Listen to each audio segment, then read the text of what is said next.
Dakota Prairie in February of 1887, snow to every horizon, wind sharp enough to strip the bark off standing timber. Push in on a single hillside where smoke rises from the earth itself from ground that should hold nothing living. 8 limestone steps descend beneath a leaning juniper, a stone slab door. Inside, a woman's chapped hand rests against the frame listening. Her ice-blue eyes track footsteps above. Slow, uneven, the weight of a man who has already fallen twice on the climb. A cattleman staggers up the ridge in a wool coat too thin for the temperature. His horse is dead behind him in a valley he can no longer heat. Push in on fingers wrapped in blackened rags. Closer cracked lips forming a word he swore 3 months ago he would never speak to a Norwegian widow. The door does not open yet. The wind on Whistler's Ridge in February of 1887 carried a sound most men in Dakota Territory would never live to describe accurately, because most men caught in that kind of cold did not survive to speak of it afterward. But on the 9th morning of the hard freeze, a sound did rise above that ridge that had never before been heard in the county, and it was the sound of Ephraim Whitmore, the wealthiest cattleman in Cedarwick Hollow, weeping into the snow outside a stone slab door set into a hillside. His hands were wrapped in strips torn from a saddle blanket, and beneath the wrappings, the fingertips had turned the color of coal that had been left too long in a wet cellar. His wife lay dying 4 miles to the east in a house he could no longer heat. His son had lost feeling in 3 fingers on his left hand and might not get them back. His prize herd, 47 head of Hereford, bred over 11 years of careful selection, lay frozen in the ruin of a collapsed barn. And Ephraim Whitmore, 52 years old, a man who had never in his adult life asked another human being for anything, was on his knees in front of a Norwegian widow's door, begging her to save what remained of his family. 3 months earlier, that same Ephraim Whitmore had sat on a nail keg in Hattie Blackwood's general store and bet $5 that this woman would be frozen stiff by Christmas. He had said it loud enough for the whole store to hear. He had made his ranch hand laugh. He had watched the widow walk out with a boy at her side, and he had felt the small, warm satisfaction of a man who believed the world confirmed his opinions about it. He would remember that satisfaction for the rest of his life, and he would remember it with the specific shame of a man who had discovered too late that his opinions had been an inheritance he never questioned. But that story comes at its own pace.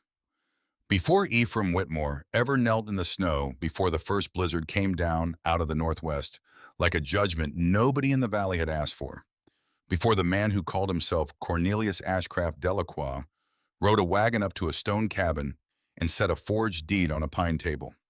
There was a morning in October of 1886, and a woman who read the sky before anyone else in Cedarwick Hollow thought to look up. Her name was Aslaug Brenneman. She was 31 years old. She was a Norwegian widow alone on 240 acres of Dakota prairie with an 8-year-old boy and a dog with 1 blue eye and 1 gold. And she was standing at a chopping block behind a stone cabin her father had built with his own hands, and she was reading the northwest sky the way her grandfather had taught her to read it when she was 7 years old and did not yet understand what she was being given. The block was worn smooth from 10,000 strokes. Her boots pressed into ground already frozen at first inch. Her breath rose in slow gray plumes and hung in the still air a moment longer than the calendar said such plumes should hang in mid-October. She swung the axe, the log split clean along the grain. She placed another. She swung again. Her shoulders held the quiet, dense strength of a woman who had done this work for years without an audience and without the need for one.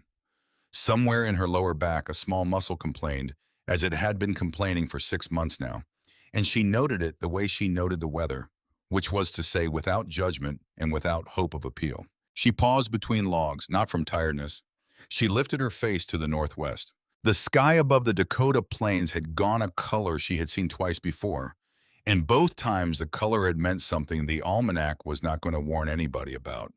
It was the color of pewter that had been polished for 100 years, and then left out in a hard rain. And beneath the pewter along the western horizon ran a bruised yellow band, the color of an old wound going bad. The band was thin and it was patient, and it was the wrong color for October. It had no business appearing until December at the earliest, and even then it usually announced itself with more warning than this. She lowered the axe head to the block and rested it there. Tobias came out from the cabin without her hearing him. He stood in the doorway in his wool coat with his hair still creased from the pillow, and he watched her from 10 feet away without speaking in the way he had learned from his mother. That watching was a language of its own. He was small for his age. He had his father Jonas's blue eyes and his grandfather Halvard's serious mouth, and at 8 years old he already understood that a boy who wanted to know what his mother was thinking should first look at what she was looking at. "The geese are gone, Mama," he said it quietly. "When yesterday, I forgot to tell you." She looked at him for a long moment. Then she looked back at the sky. The geese had left 2 weeks early. The almanac said the first week of November. She had watched them go on the 18th of October, cutting a hard black V across a sky that had not yet earned their departure. She had said nothing at the time because saying things aloud made them heavier, and heavy things were harder to carry across a winter. She walked to the wood pile and set down the axe. She reached out and pulled her son gently against her hip. "Come here, Tobias. I want to show you something." She turned him toward the west and pointed at the cottonwoods along the creek bed. The gold leaves had already fallen. The branches scratched at the moving air like thin fingers testing a lock. "What do you see, Tobias?" He was old enough now to answer these questions the way she had been taught to answer them as a girl. "The leaves are all down." "When did they fall?" "Early, 2 weeks early." "And the grass?" He looked at the prairie. The straw-colored stems lay flat, pressed by a westerly wind that had begun 3 days ago as a suggestion and was becoming something more purposeful. "It's dry, drier than last year." "Yes." She was quiet for a while. Rune came out from beside the cabin and stood at her other hip. A big dog, half husky and half something wilder, something she had never fully named, because the naming of a thing was a kind of ownership, and she had never quite owned him. She had found him as a puppy in a drainage ditch 2 winters ago, thrown away by someone who had not wanted him. He had chosen her that day. He had chosen her every day since. Rune lifted his nose to the northwest. His ears flattened. A low sound came from deep in his chest. Not a growl, something older than growling, something that lived below language in the place where animals had lived before. There were words to explain what animals knew. "You feel it too, Gutten." She said it to the dog and to the boy and to no one in particular, and she stood there for a while with her son on one side and her dog on the other, reading the land. The way she had been taught to read it in a valley whose name did not matter here, because the land taught the same lesson in every language. Something was coming. Something the almanac had not seen. Something the men at the general store were not preparing for. Something old. That night, after Tobias had gone to sleep beside the banked fire, Aslaug sat at the pine table with her hands wrapped around a tin cup of coffee that had gone lukewarm an hour ago. And she said something to Rune that she had never said aloud to another human being, because she did not have another human being to whom she could say it. "I am afraid I am reading it wrong." She said it low. "I am afraid I am only telling myself these things because the alternative is that I have nothing to tell myself at all. I am not a strong woman, Rune. I only look like one because the other women got to sit down. Jonas has been gone 5 years. Papa has been gone almost 2. I sat in this house for 3 days after Jonas died, and I did not eat. I did not stand up. If Tobias had not been 3 years old and hungry, I do not know if I would have stood up at all. The strong woman they think they see splitting wood in the yard is a story I tell myself in the mornings because there is nobody left to tell me a better one." Rune put his heavy head on her knee and closed his eyes, and she rested her hand on the flat of his skull where the fur was warmest. And she sat that way for a long time, with the fire making the small sounds fires make when they have nothing more to say. To understand why Aslaug Brenneman could read a Dakota sky in October and know what it was carrying, you would have to understand where she had learned the reading, and to understand that you would have to travel back to a valley in southern Norway that she had left when she was 15 years old and had not seen since. Her grandfather had lived in a stone-floored dwelling that had stood since the year 1741. It had a smoke hole in the roof and a fire pit in the center, and stones in the floor that were cool in July and merely cool in January, and when Aslaug was 7, her grandfather had knelt down and pressed her palm to those stones in summer and again in winter, and taught her a word he did not translate for her because some things were not for translating. The earth remembers he had told her. Do you understand? She had not understood. She had been 7 years old. He had taught her that ground 4 feet below the frost line held 50 degrees no matter what the sky was doing. He had taught her that air trapped between two stones was the finest blanket God had ever made. He had taught her about the way heavy stone absorbed heat during the day and released it at night, which was not magic at all, but a simple physical honesty of the material. He had taught her all of this before she was 12.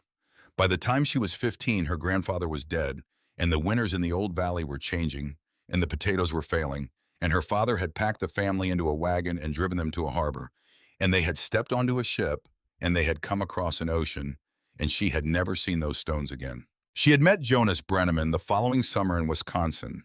He was a coal miner from a village she had never visited, and he had courted her slowly with his cap in his hands, the way men had courted her mother. And he had given her a wooden spoon he had carved himself, and he had promised her he would build her a house that would last 400 years. They had married in the autumn of 1878. Tobias had been born the following spring. And when her father, Halvard the stonemason, staked a claim in Dakota territory and built a cabin on it, Jonas and Aslaug had moved out to work the land beside him. Jonas had walked into a Dakota coal mine on a Tuesday in 1882 and had not walked out. The mine had killed him with a wall of rock nobody had inspected properly, and it had killed 6 other men that day, and the company had sent Aslaug $42 and a letter that misspelled his name. Halvard had lasted 2 more years before the lung sickness took him in the winter of 1884. He had died in the same room where he had built the fire pit, and Aslaug had broken the ground for his grave herself with his own pickaxe, because there had been no one else to do it and the frost had gone deep that year. That left her and Tobias and Rune and a small brown nanny goat named Meta that her father had bought her on her 25th birthday. That was the family. That was the whole of it. 240 acres, a stone cabin, a dog, a goat, a boy, and a widow who could feel the winter coming the way her grandfather had taught her to feel it, and who did not yet know that a wagon was going to come over the eastern rise in 3 days, carrying 2 men and a piece of paper that would change the terms of her survival before the first hard snow ever fell. They came for her land on a Tuesday afternoon. She heard the wagon before she saw it, the particular creak of iron rims on ground that had frozen hard overnight. She was in the yard when it crested the eastern rise, and she set the last log on the pile and turned to watch it come. 2 men on the bench seat. She knew both of them before the horses had fully stopped. Cornelius Ashcraft Delacroix occupied the right side. He was 56 years old, broad through the shoulders, dressed in a dark wool coat that fit him the way expensive clothes fit men who bought them to signal something rather than to keep warm. His face was not unkind in any single feature, but arranged together, those features produced an expression of permanent administrative distance, the face of a man to whom other people's difficulties were arithmetic and never quite added up in the column he cared about. He held a leather satchel on his knee as if it were a small dog he did not trust to walk on its own. Marshal Ozias Bracken sat to his left. Bracken was a large man of 47 who moved with the apologetic care of someone who had discovered early that his size frightened people. He did not mean to frighten. His coat was territorial issue, his hat was salt-stained, and from the moment the wagon stopped, his eyes found a point on the horizon somewhere beyond Aslaug's left shoulder and stayed there with remarkable dedication. Rune stood beside her leg. He was not growling, not yet, but every muscle in him had gone still in a way that Aslaug knew from long experience meant he was measuring distances in choosing which throat. She did not move toward them. She waited at the woodpile. Her hands hung loose at her sides. Delacroix got down first. He held the satchel against his coat the way a priest holds a chalice, which was a resemblance he cultivated. He looked at Aslaug, he looked at the cabin, he looked at the dog. Then his eyes drifted past her to the doorway where Tobias had appeared, drawn out by the sound of the wagon, and his eyes lingered on the boy in a way that took her 3 full seconds to name. Something in her went cold, and it was not the cold of fear. It was the cold of recognition. The cold that happens when the mind identifies a category and the body responds before the thought completes. A man does not look at a child that way unless he has already made a certain calculation about that child, and the calculation had nothing to do with the boy's welfare. She stepped sideways, not sharply, just enough to place her body between Delacroix's line of sight and her son. Rune moved with her a half step without instruction matching her geometry. Bracken cleared his throat. "Miss Brenneman." His voice was heavier than the words needed to be. "Ma'am, we need to have a word with you inside." They went in. The cabin smelled of wood smoke and dried sage, and the faint mineral scent of the stone floor her father had laid. Aslaug told Tobias to go check on Meta in the shed. He looked at her. He looked at the two men. He did not want to leave, but he was his mother's son. He nodded once and went, and she watched him cross the yard through the small window until he was inside the shed and out of sight, and only then did she turn back to the two men at her table. Rune did not leave. Rune sat down beside her chair and did not take his eyes off Delacroix, and the fact that Delacroix chose not to notice was itself a kind of information. The three humans sat at the pine table. Delacroix opened the satchel and removed a document. He placed it on the pine surface with the care of a man who understood that presentation was half of persuasion.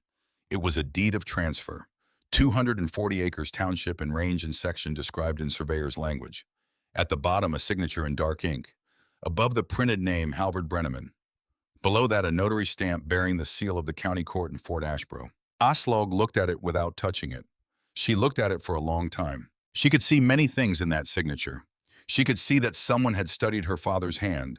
Whoever had done the forgery had understood that Halvard wrote with heavy, deliberate pressure, that his letters were compact and careful, that the downstroke of his lowercase b had a particular hook at the base. But she did not need to look at the letters at all.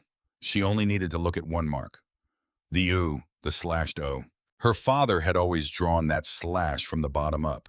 It was how they had written it in the valley he had come from. The slash rose from the lower left to the upper right like a small, hopeful thing pushing against gravity. She had watched him do it 1,000 times when she was a girl at his elbow.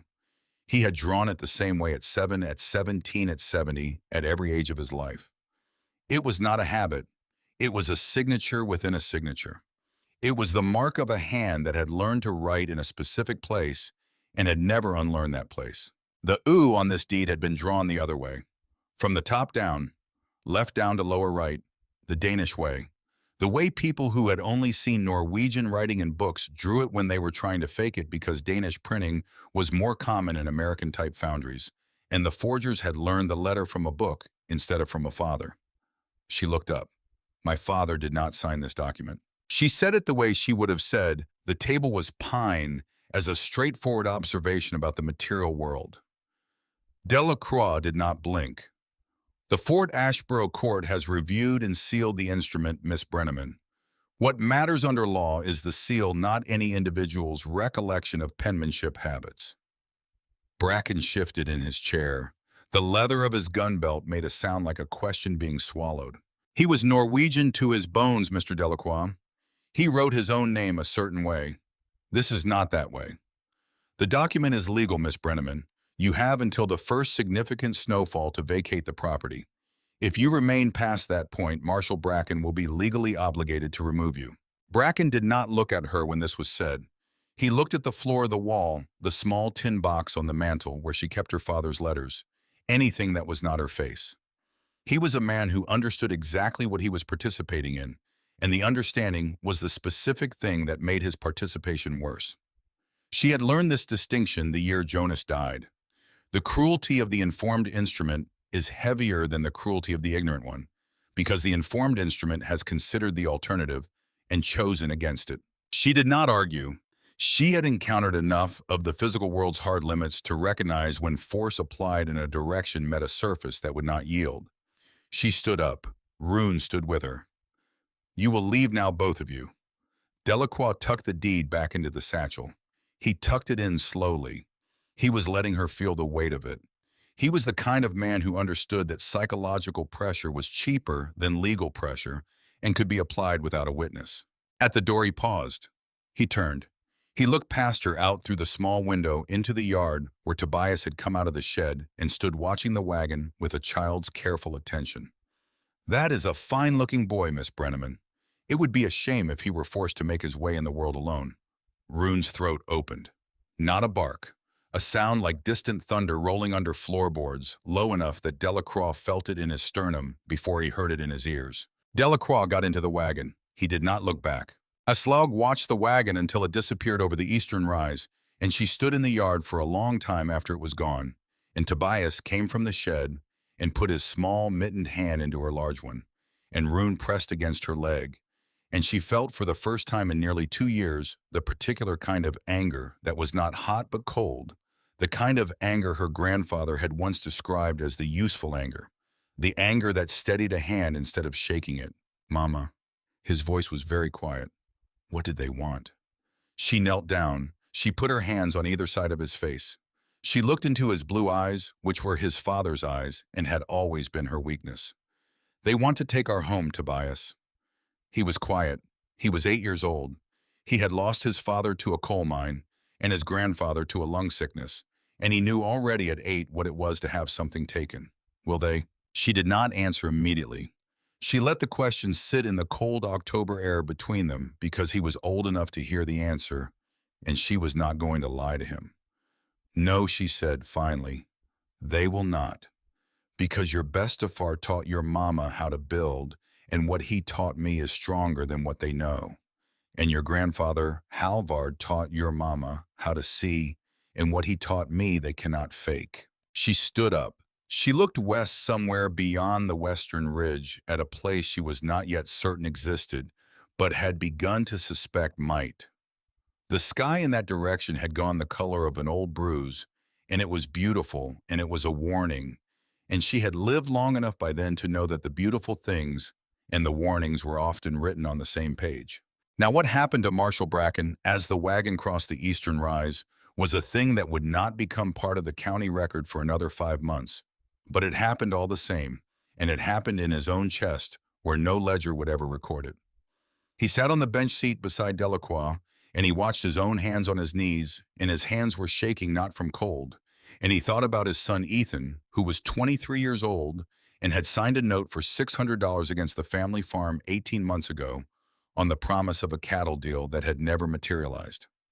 He thought about how Delacroix had come to him last October in the back room of the land office at Fort Ashbro and had laid the note on a table between them and had explained in the same administrative tone he had just used with Aslaug Brenneman what would happen to Bracken's wife and other children if certain services were not rendered. He thought about the deed he had witnessed in a notary's office in December, and he thought about the way the U and Halvard Brenneman's signature had bothered him even then, because he had bought hay from Halvard in 1880, and he had signed the receipt himself, and he had seen the old man's hand, and he had known, and he had said nothing. The wagon rocked over a rut.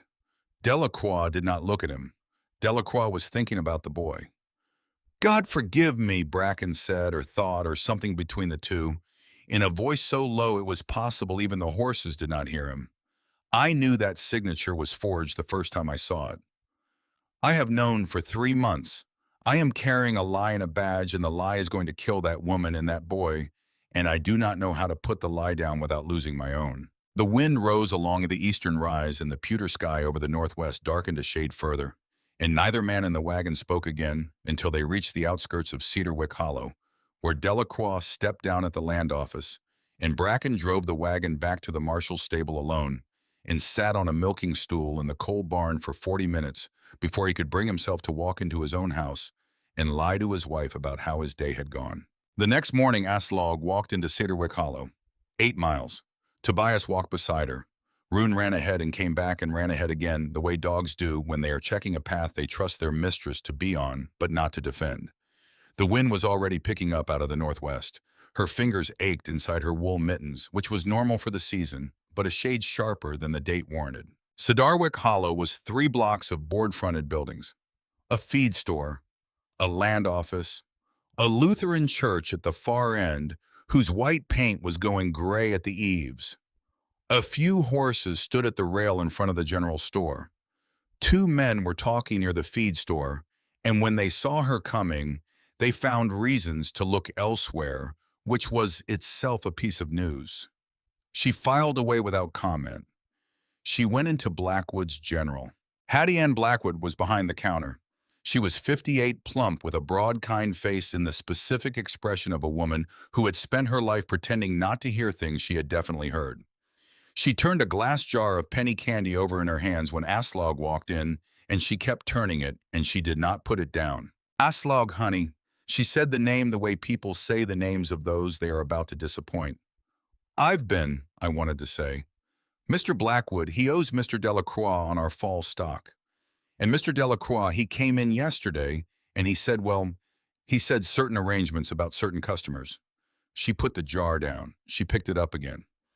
He said we couldn't extend credit to you anymore, Aslaug. I am so sorry. He said if we did our own account, would. Aslaug nodded once. I understand, Mrs. Blackwood.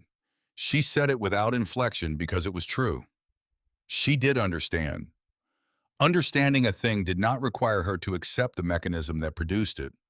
It required only that she see it clearly. She opened the small cloth purse she had brought and removed the coins she had counted at the kitchen table that morning.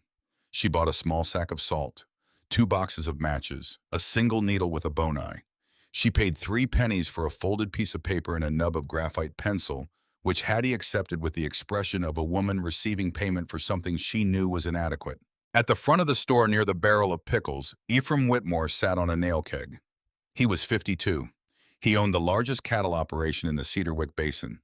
He was the kind of man who did not lower his voice when he was talking about people who were in the room, because in his view being talked about was the natural condition of anyone who mattered less than he did. Poor Norwegian widow, he said loud enough for the whole store to hear. She'll be frozen stiff by Christmas. That boy of hers, too. Tobias stiffened beside her. She did not look at him. She did not react. Reacting was what Whitmore was buying with his voice, and she had decided in the wagon wake of yesterday afternoon that she was not selling. That's what happens when a woman thinks she can farm without a man. Jasper Kellen was sitting on a barrel by the door. He was 22. He was one of Whitmore's ranch hands, and he had the face of a young man who had learned his opinions from an older man and had never yet been given a reason to check them. $5 says she's in Fort Ashboro by December. $5, said Whitmore. I'll take that bet. Aslaug gathered her purchases. She put them in her cloth bag. She walked to the door. She stopped in front of Jasper Kellen, and she looked at him not with anger and not with contempt, both of which he would have known how to receive. She looked at him with the kind of steady level attention that a mother gives a boy who has just said something he will not understand for another 20 years. When the winter comes for you, Mr. Kellen, and it will, you will remember this day, and you will wish you had used those $5 to buy your mother a warmer blanket. She walked out into the street. Tobias walked beside her silent. Rune fell in on her other side. Behind her in the store, Jasper Kellen laughed the small, uncertain laugh of a young man who had just been spoken to in a register. He did not yet own the equipment to answer, and Ephraim Whitmore laughed with him. And Hattie Blackwood did not laugh at all and turned the jar of penny candy over in her hands one more time and put it down. At the edge of town, Prudence Kellerman came out of the parsonage. She was the wife of the Lutheran minister. She was a small, kindly woman of 60, and she reached out and touched Aslaug's sleeve with the light, cautious touch of someone accustomed to offering things that might not be wanted. Dear, we have the room above the vestry. It isn't large, but it's warm. Edmund and I would be glad to have you and the boy just until other arrangements. Aslaug looked at the woman's hand on her sleeve. She looked at her face. She saw genuine kindness there, the kind that costs the giver something and asks nothing in return, and she felt the particular gratitude one feels for such offers, which is real but does not change the answer. I am managing, Mrs. Kellerman. Thank you. She said it with a politeness that left no seam for argument to enter, and she walked on past the last building of Cedarwick Hollow onto the trail that led back toward her cabin, and she was almost past the last fence post when she saw an old man sitting on a stump beside the road. He was smoking a clay pipe. He had a wool blanket around his shoulders. His eyes were the color of a winter sky an hour before the storm arrived, which was to say a color that was blue in a way that had nothing to do with warmth. Zebediah Ravenscroft. He was 79 years old. He had come west with the first wagon trains in 1846 when he was a boy, and he had been a scout for the Army in Colorado in the 1860s and 70s, and he now raised sheep on 20 acres east of the Kellerman parsonage and spoke to almost no one. The men in Cedarwick Hollow who knew what he had done in Colorado did not speak of it. The men who did not know assumed he was simply an old shepherd. Both groups were wrong in different ways. He raised one hand as she approached. "Miss Brenneman, Mr. Ravenscroft, sit a minute." She looked at him. She looked at the sky, which had another half-hour of light in it. She decided the minute was worth taking. She sat on a rock across from him. Tobias stood beside her. Rune lay down at her feet. Zebediah did not speak for a while. He smoked his pipe.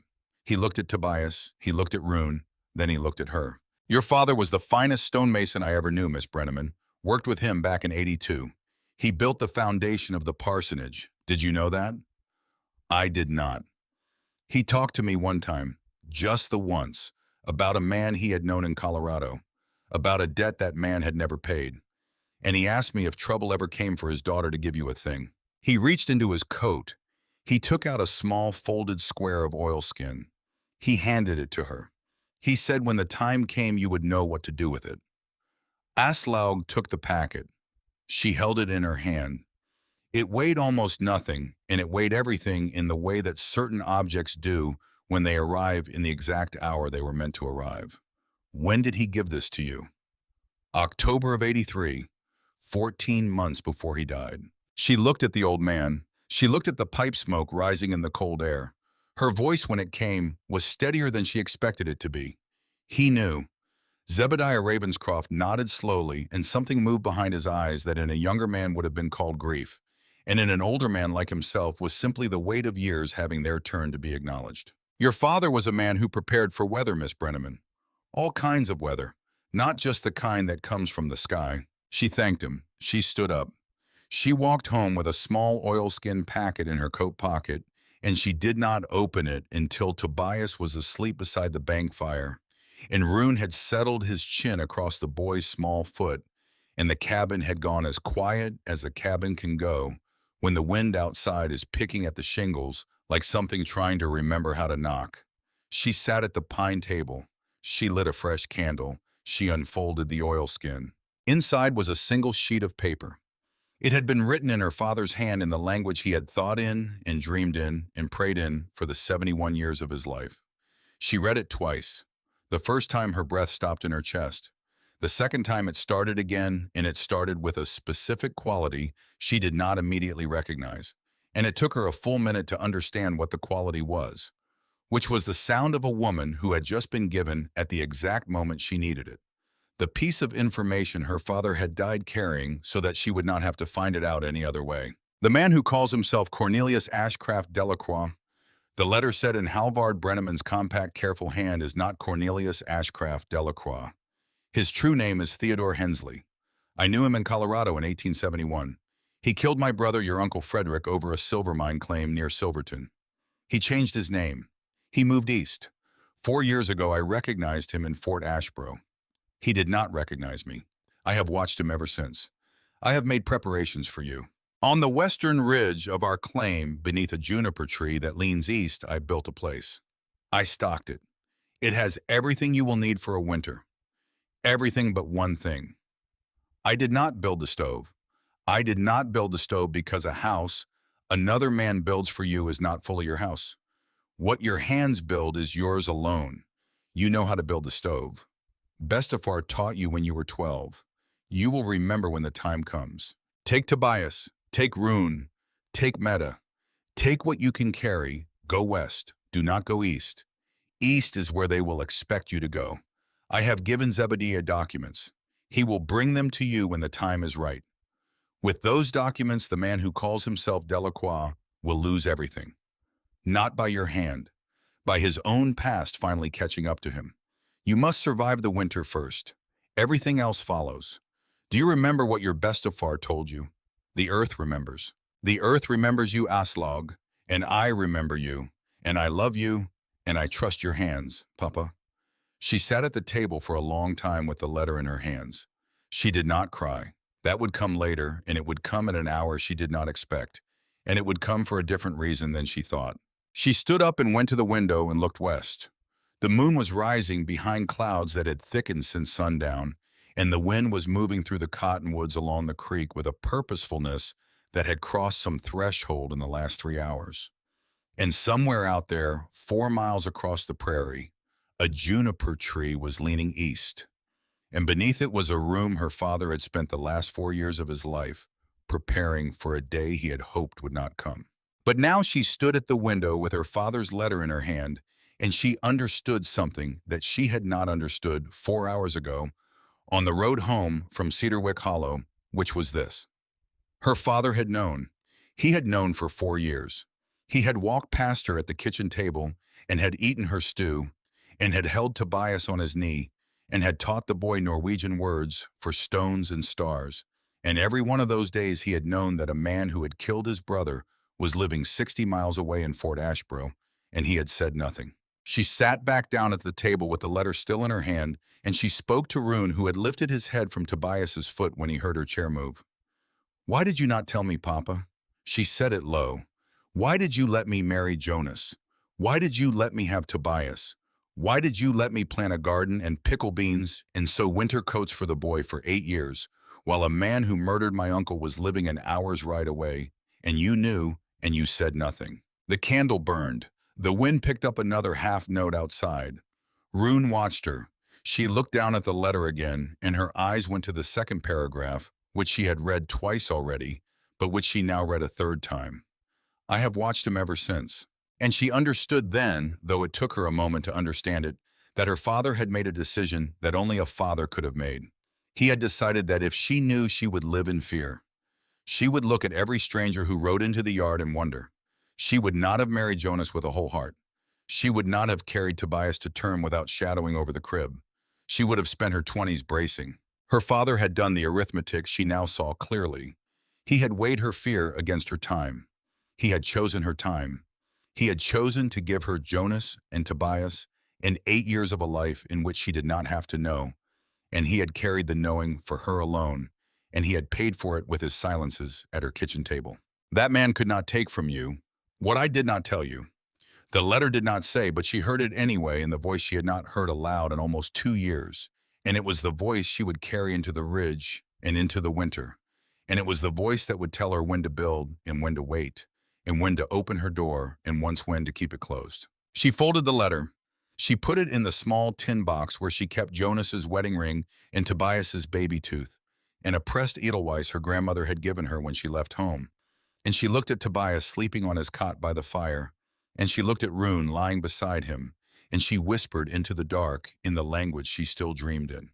"We are going west, my son. Vigor vest." The first hard flakes of snow began to tick against the window. The wind had shifted a full 90 degrees since sundown, and it was coming out of the northwest now, and it was carrying the pewter sky she had seen at the chopping block 3 mornings ago, and Aslaug Brenneman rose from the pine table and began to pack. She packed the way her father had packed the wagon in Norway in 1878. Every item had a purpose.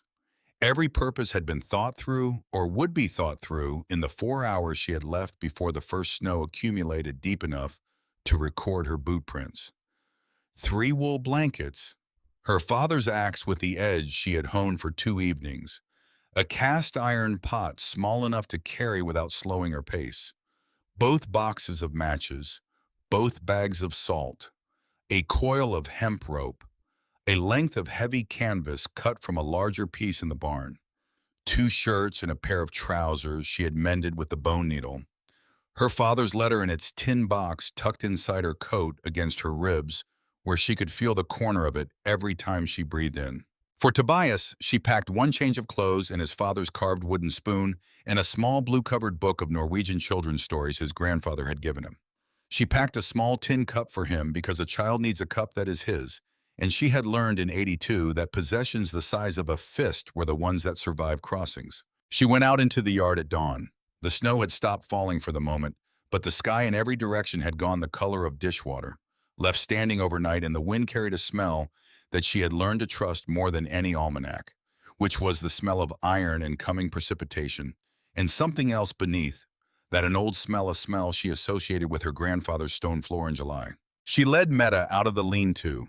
The nanny goat lifted her nose to the wind and read it for a long moment.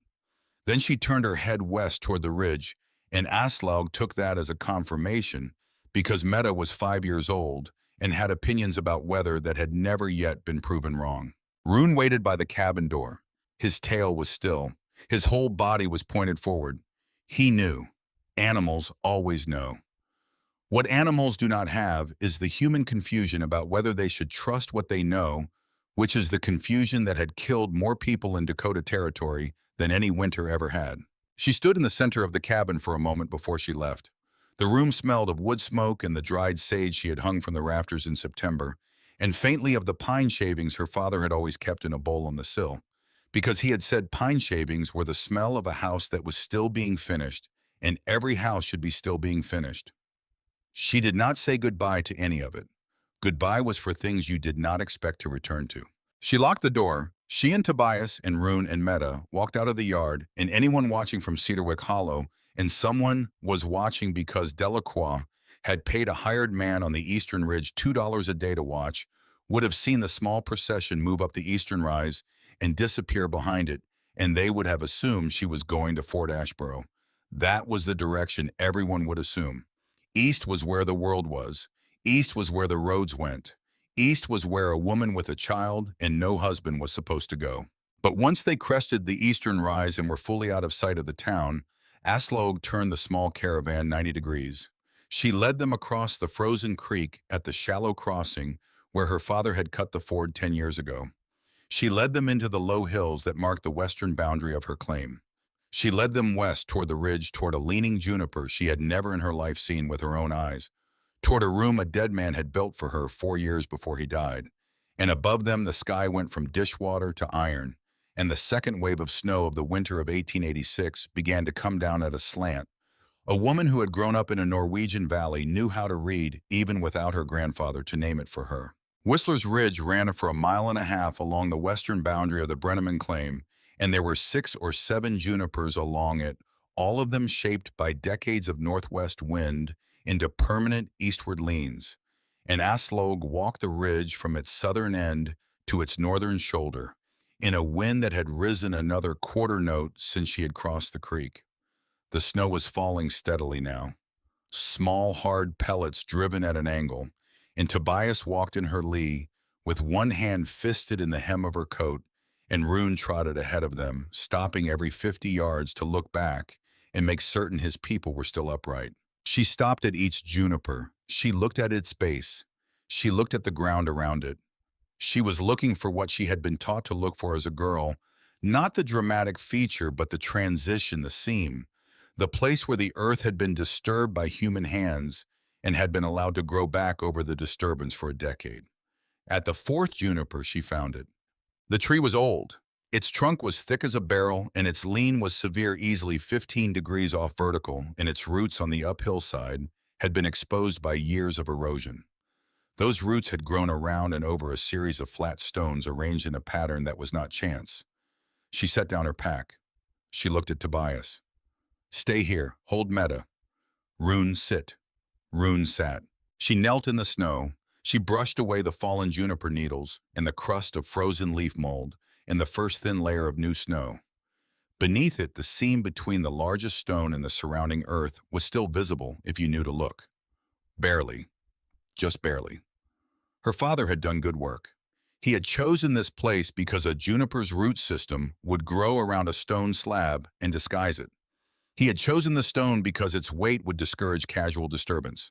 He had chosen the angle because 11 years of freeze and thaw and juniper root pressure would soften the edges without breaking the seal. She took the axe, she turned it so the pole, the heavy flat back of the head, could be used as a lever wedge.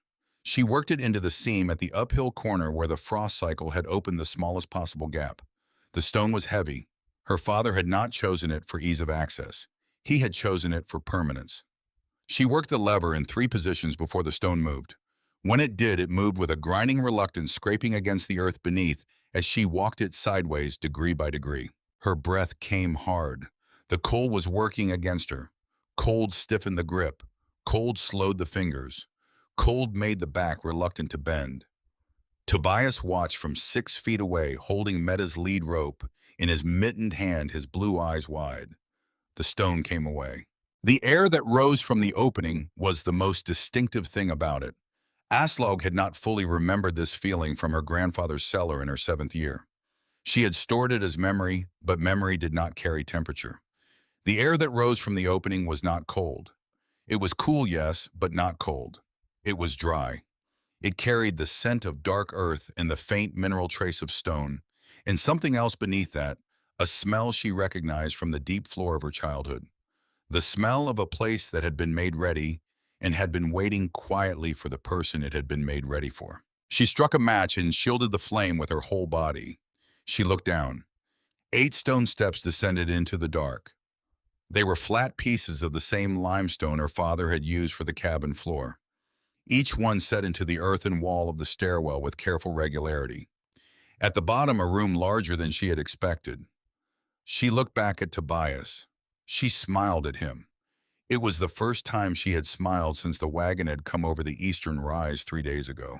"Come, Gutton, bring the goat, bring the dog. Come and see what your Bestafar built for us." The wind above them was rising toward a note she recognized from her Norwegian childhood, and the snow was already beginning to erase the tracks they had made across the ridge. In Aslaug. Brenneman took her son's hand and led him down 8 limestone steps into the dark that her father had prepared, and somewhere 60 miles to the east in a cabin built of green lumber that was already opening at the seams. A man who called himself Cornelius Ashcraft Delacroix stood at a window watching the same weather come in from the same direction, and he did not yet know that a woman he had bet against was walking into a room he could not find on any map, and the first winter of the rest of her life was about to close its door behind her. The chamber beneath the juniper measured 12 feet by 14, which was 6 inches larger in each direction than the cellar Aslaug had helped her grandfather patch when she was 9 years old, and the extra half-foot was the kind of margin only a stonemason who had built for his own daughter would have thought to add. She stood at the base of the 8 limestone steps, with the candle held out at shoulder height, and she turned in a slow circle, and she took inventory of a room that had been waiting for her since before Jonas ever walked into that Dakota coal mine. The ceiling was heavy timber oak beams laid at 18-inch centers, the gaps between them packed with a mixture of clay and dry prairie grass that had cured to the color of old rope. A vertical ventilation shaft rose through the roof timbers in the northeast corner and disappeared into the earth above its interior, lined with hollowed ironwood that would not warp or split under moisture. The walls were dry stacked limestone, no mortar, each stone chosen for the specific way its weight and shape would bear against its neighbors. She could see her father in the joinery the same way another woman might have recognized his handwriting on a shopping list. The seams were her father. The bearing angles were her father. The particular tightness of the northeast corner where wind pressure would concentrate over decades was her father. And she understood with a clarity she had not felt in almost 2 years that the man who had built this room had thought about her in every one of its choices. Against the far wall, arranged with the same careful geometry he had brought to every material task of his life, were the supplies. 2 50-pound sacks of dried beans and oilcloth, a sealed wooden crate of flour, tin cans of coffee with the lids hammered tight, a small barrel of salt pork, a smaller barrel of molasses, a crate of tallow candles by the dozen, 2 boxes of matches, the phosphorus tips wrapped in wax paper to preserve them against moisture, a coil of copper wire whose purpose she would understand later that same night, a roll of heavy thread, a paper package of assorted needles, 2 extra wool blankets folded so tightly they had compressed to the size of a bread loaf. On top of the supply crate, placed with the deliberateness of something positioned to be found immediately, was a leather-wrapped bundle. She set the candle in a tin sconce her father had driven into the wall at eye height, and she crossed the earthen floor, and she unwrapped the leather with hands that had begun to shake for reasons that were not cold. Inside were 2 folded pages. The first set in a hand she would have recognized from a mile away. "Everything you need is here. Kaikki Midatarvitsit." She read it twice. Her father had written it in Norwegian on the top line, and in a rough English on the second, as if he had not been certain 4 years ago which language his daughter would be reading in when she finally opened it. That doubt itself told her something about how long he had been carrying this and how alone he had been in the carrying. The second page was more specific. "Stones, clay, and pipe sections in the northwest corner. I did not build the stove. What your hands build is yours alone. Bestafar taught you. Trust the teaching." She stood in the near dark of the chamber with the candle guttering behind her, and Tobias standing at the base of the stairs holding Meta's lead rope, and Rune sniffing methodically along the base of the walls, the way a dog reads a room the first time, and she felt something shift in her chest that was not grief exactly, but occupied the same region. It was the particular weight of being known accurately by someone who was no longer present to know you. Her father had not written that he loved her. He had demonstrated love as a physical inventory in a room she was standing inside. She turned to the corner he had indicated. 2 sections of fired clay pipe, 3 pieces of hollow ironwood log cut to identical lengths for the stove flue, a pile of flat-faced stones of uniform size, each chosen for its compatibility with mortarless stacking, a canvas bag of clay-rich soil dried waiting to be reconstituted with water, a handful of dry grass tied off with cord for binder. Everything she needed to build a stove. Nothing assembled. He had left her the parts and the will and had trusted her to bring the hands. She took off her coat. She rolled up her sleeves. She looked at Tobias. "I need you to help me now, Gutton. Bring Meta to the east wall. There is lumber over there, your best of far cut. We are going to build her a small pen. Then you and I are going to build ourselves a stove." Tobias led the goat to the east wall without a word. He was 8 years old, and he understood already that some hours in a life did not have room in them for questions. The cold sink took her most of the first night. She dug it with the flathead shovel her father had left leaning against the northwest wall, cutting a channel 4 inches wide and 6 inches deep into the earthen base, following the walls in a continuous rectangle that stopped only at the stair opening. Cold air was heavy. Cold air sinks. Give it somewhere to go that is not where you are sleeping. Her grandfather's voice came back to her, not as memory, but as instruction, the way absorbed knowledge returned when a woman finally needed it. The channel would catch the coldest air as it settled. It would hold it below the level of her sleeping surface. It would keep the livable zone several degrees warmer than the floor itself. Small degrees, significant degrees. On a night at 40 below 6 degrees was the difference between waking up and not. She worked on her knees in the confined space. The candle threw her shadow large against the dry stacked walls, so that when she leaned forward to press earth against the channel wall, a woman 10 feet tall leaned with her. Tobias was already asleep, wrapped in 2 of the blankets, breathing softly in the shallow way that children breathe when they have surrendered to a room they trust. Rune was curled beside him, his heavy head resting across the boy's small foot. Meta stood in the pen Aslaug had made against the east wall from the lumber scraps, and Meta had gone into the particular still watchfulness of a goat who had decided the situation was going to be tolerable. She did not think about the cabin she had left. She thought about the run of the channel. She thought about the corners. She thought about how her father had once told her on a summer evening on the porch, when she was 17 and had complained about the tedium of squaring a foundation, that a good job was not something you added extra effort to. It was something you did not remove effort from. Every corner mattered. Every corner had to be squared. If one corner was lazy, the whole system suffered because water and cold and time all found the lazy corner first and worked from there. By the time the candle had burned down a third of its length, she had completed the perimeter. She rested her back against the wall. Her palms were raw. Her shoulders burned in the specific way shoulders burn when they had been asked to do fine work in a confined position for hours. She let her head tip back against the stone. The cool weight of the limestone was steadying in a way she had not expected. Then she began on the stove. She built the base, first largest stones flattest on 2 faces. She chose a section of the north wall where the floor was most level, and she pressed each stone against the earth beneath with the heel of her palm to test for rock. If it rocked, she moved it. If it did not rock, she left it. The clay her father had packed in the canvas bag had dried to a fine crumble. She reconstituted it with snowmelt from a tin cup held over the candle flame, working slowly because clay mixed too thin produced weak mortar that cracked as it dried, and clay mixed too thick would not compress into the joints properly. She had learned the right consistency by feel when she was a child at her grandfather's elbow. She pressed a small ball of it between her fingers. It held its shape without sticking to her skin. Right. She built a firebox 2 feet square by 2 feet tall. She used the clay sparingly at the joints. She pressed each stone into place with the same attention to contact surface her father had applied to every masonry job she had ever watched him complete. The fit of stone against stone determined whether heat would move through the wall or stay in the thermal mass, which determined whether this thing was a stove or merely a pile of rocks producing an interesting temperature gradient for a few hours before losing it entirely. She worked each joint until it satisfied her. Then she moved to the next. The work had the quality of a long mathematical proof, each step conditional on the accuracy of the one before. No room for approximation. She did not sleep that first night. When the firebox was complete, she began on the flue.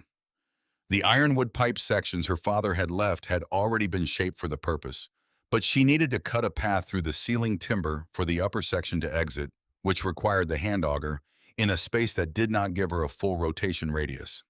She worked it in half turns, switching hands when the working arm fatigued. The wood came out in slow, dark curls that smelled of resin, even in the cold. She made 2 holes before she was satisfied with the alignment. She packed the gap around the upper section with more clay and smoothed it flush with the timber surface so that no air gap remained between pipe and wood. The intake pipe was simpler, a 4-inch section of fired clay set low in the north wall at floor level, angled slightly downward on the exterior to shed precipitation. Her father had already indicated the placement with a small chisel notch in the mortar between 2 facing stones, which meant he had planned the ventilation simultaneously with the wall itself, not as an afterthought, as part of the whole. She set the pipe. She packed clay around the joint. She pressed the excess smooth with the ball of her thumb.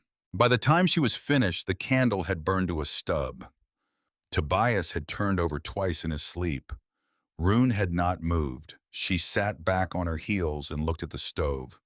It was not beautiful. It was compact. It was proportioned correctly for the space. The flue rose from the top cap at the right angle to create draw. The joints were even. She lit a match and held it near the floor-level intake. The flame leaned toward the pipe. The pressure differential was already working. It was time to test it with fire. She laid the kindling.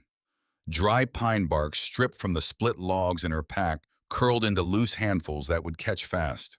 Beneath them, she placed a pinch of the dry grass left over from the clay mixing. She struck a match. She held it to the grass. She watched the flame spread into the bark with an immediacy that was satisfying. The wood caught.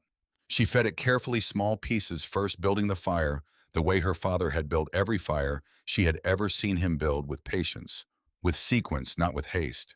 The smoke rose from the firebox. It rose toward the flue cap. It found the opening.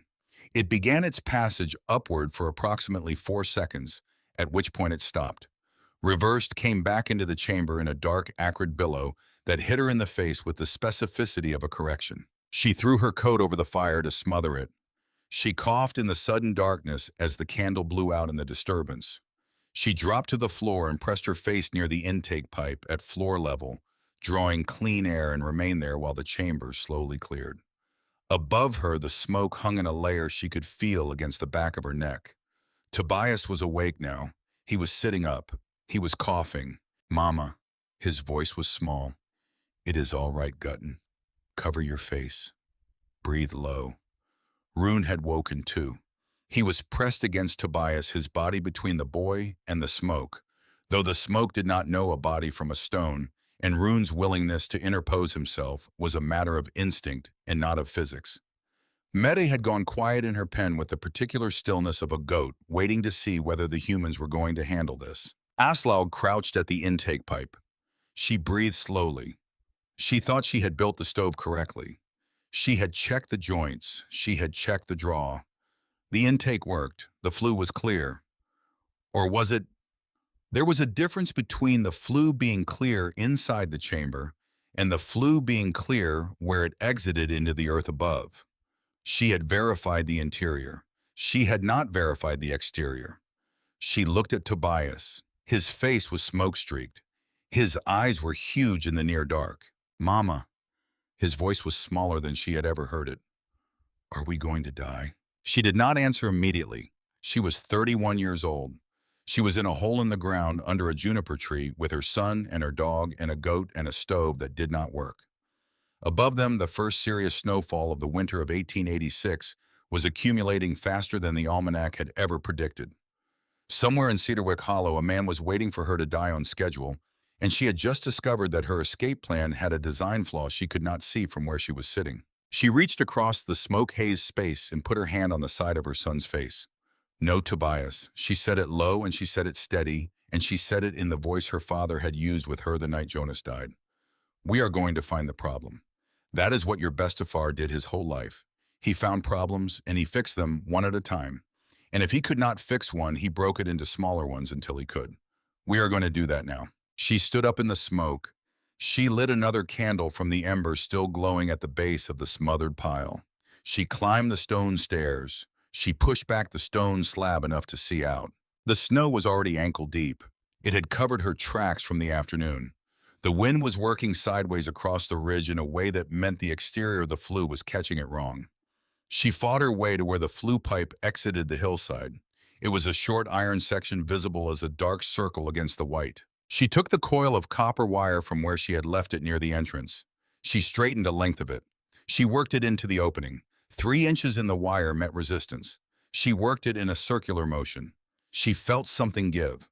A piece of dried bark driven in by the autumn wind wedged against the pipe wall, where the exterior angle created a small catch point. Her father had thought of everything he could have thought of in 1882, but he had not been able to think of a piece of bark that would enter the pipe in October of 1886. She worked the wire until the bark came free. It dropped into the snow below the opening. It left behind a clear passage. She confirmed by blowing through the pipe from outside. The air moved. She went back down. This time when she lit the kindling, the smoke moved upward without hesitation. It threaded through the flue cap cleanly. The draw established itself in the first 30 seconds as a quiet but decisive current of air moving from the intake at floor level across the firebox up through the flue. She could feel it on the backs of her hands when she held them near the floor pipe. She watched the thermometer she had hung from the ceiling beam. It read 38. She watched the stove consume the kindling and fed it 2 small pieces of split pine. The ironwood flue began to tick with thermal expansion, a small, clean sound like a clock deciding to start. She sat down on the earth floor with her back against the stove wall, and she felt the first faint radiant warmth begin to move outward from the stones. And Tobias came and sat beside her, and she pulled him against her side. Rune came and lay across both their feet. She said quietly, so quietly she almost did not hear herself say it, "Tak, Papa, tusen tak." And her father, wherever he was as silent as he had been for the last 2 years. But the room he had built for her had begun at last to warm. The first blizzard came on the 4th morning. The wind, which had been a steady low note through the exhaust pipe, rose suddenly to a frequency she felt in her back teeth before she heard it consciously. She was already awake. She had been maintaining the fire in 4-hour cycles through the night. She had learned in the first 3 days that consistent combustion produced stable temperature, while intermittent burning produced cycles of heat and cold that stressed the mortar joints and wasted fuel. Every seam of the stove was a place where inattention would show itself. She was determined that inattention would not show itself. She brought Meta into the main chamber, which the goat accepted with the pragmatism of an animal who had never invested much in the concept of outdoors as a permanent condition. She packed the door seam with additional pine boughs, pressing them into the gap between the stone slab and the frame until no draft came through. The storm, when it fully committed, was not dramatic in the way that dramatic things are usually dramatic. Not with spectacle, not with visibility. It was dramatic in the way that geological time is dramatic. Absolute, structural. A force so total that it eliminated the concept of alternatives rather than merely defeating them. Above the ridge, there was no longer a ridge in any useful sense. There was only white and the wind moving through the white. The temperature outside dropped and kept dropping. Her exterior thermometer had stopped reporting below its measurement range at 20 below. Beyond that, it could only guess. Inside the chamber, her ceiling thermometer read 44. Inside the blanket tent she had strung between the ceiling beams, where she and Tobias and Rune slept, the thermometer read 58. Above them in the world she had left, men were dying quietly in houses they had believed to be shelters, and Aslaug Brenneman was reading a small blue book of Norwegian children's stories aloud to her son, while a nanny goat ate cornmeal out of a tin dish beside a stone stove her hands had built 2 nights ago. The storm lasted 3 days. She read to Tobias about a woodcutter's daughter who outwitted a troll by counting the troll's ribs on the way down a mountain, which was a story her grandfather had told her, and which she had never fully understood as a child, and which she understood now to have been a story about the specific power of paying close attention to a thing that intended to eat you. She milked Meta. She fed Rune scraps of salt pork. She made coffee on the stove cap and drank it slowly because the coffee was going to have to last, and every cup she drank now was one she would not have in February. On the third afternoon, in a brief lull, she opened the entrance and climbed up to look at the world. The world was gone. Familiar shapes had been erased. The cabin in the valley below could not be seen at all, not because it was too far, but because the horizon had gone white and stayed white. The creek was a level fill of wind-driven snow. The lane into Cedarwick Hollow had ceased to exist as a lane. She stood on the hillside in the cold that the storm had left behind, which was cleaner than the storm itself, sharper, more honest. A mile to the east at the base of the hills, a figure on horseback was working his way along. The horse was picking through the deep snow with the careful high-stepping movement of an animal working above its usual resistance. The rider sat heavy in the saddle in the way Marshal Ozias Bracken always sat, as though permanently surprised by his own weight. He was leading a second horse. He had come looking for what he expected to find, which was evidence of a failure, whose details he would have to report to the man who had sent him. He was instead going to find something his categories did not have a name for. She watched him work his way along the base of the slope. He stopped periodically. He looked up at the hillside in sections. He was looking, she realized, for a body, and the second horse was for the carrying of it. Then his gaze caught on the thin thread of smoke that was rising from her exhaust pipe. She watched the moment of his recognition, the slight shift in the horse's direction, the rider going still in the way. People go still when they see something they cannot immediately process. She descended to meet him before he had to call her name a second time, because a voice sounds too small in that kind of silence, and the smallness of it carries a grief she did not want him to carry back into Cedarwick Hollow. His face when she reached him was the face of a man revising a conclusion he had arrived at over the past 3 days in the specific way that conclusions about death are arrived at slowly with regret, with a progressive acceptance that settles into the body before it settles into the mind. He looked at her standing in the snow in her wool coat with the shovel in her hand. He looked at the curl of smoke ascending from the hillside behind her. He looked at the goat watching him from just inside the entrance with amber eyes that held more composure than he currently possessed. He looked at the boy who had come up beside his mother and stood there quietly, and at the dog beside the boy. Miss Brenneman. The name came out of him with a compressed weight of everything he had prepared not to say to a body. I thought. He made a gesture at the landscape. It encompassed the temperature and the depth of the snow and the 3 days of storm and the logical conclusion of all three. She let him stand there for a moment. Then, Marshall, would you like to come in and warm yourself before you go back? He shook his head, not in refusal, in something closer to shame. I would like to say something to you first, Miss Brenneman, if you will hear it. She waited. My boy, my son Ethan. He owes Cornelius Delacroix $600. Delacroix holds the paper on our farm. He came to me last October and told me what my duties were going to be. He told me what would happen to my son and my wife and my other children if I did not perform them. His mouth worked. His eyes stayed fixed on the point beyond her shoulder that they had stayed fixed on the day he sat in her cabin. I knew that deed was forged, Miss Brenneman. I looked at it and I knew. I was there when your father signed the sale of the North 40 to me in 80. I know his hand. He drew a slow breath. Snow had settled on his hat and on the shoulders of his coat, and it made him look in that moment like a man who had been waiting outdoors for a longer time than the last few minutes accounted for.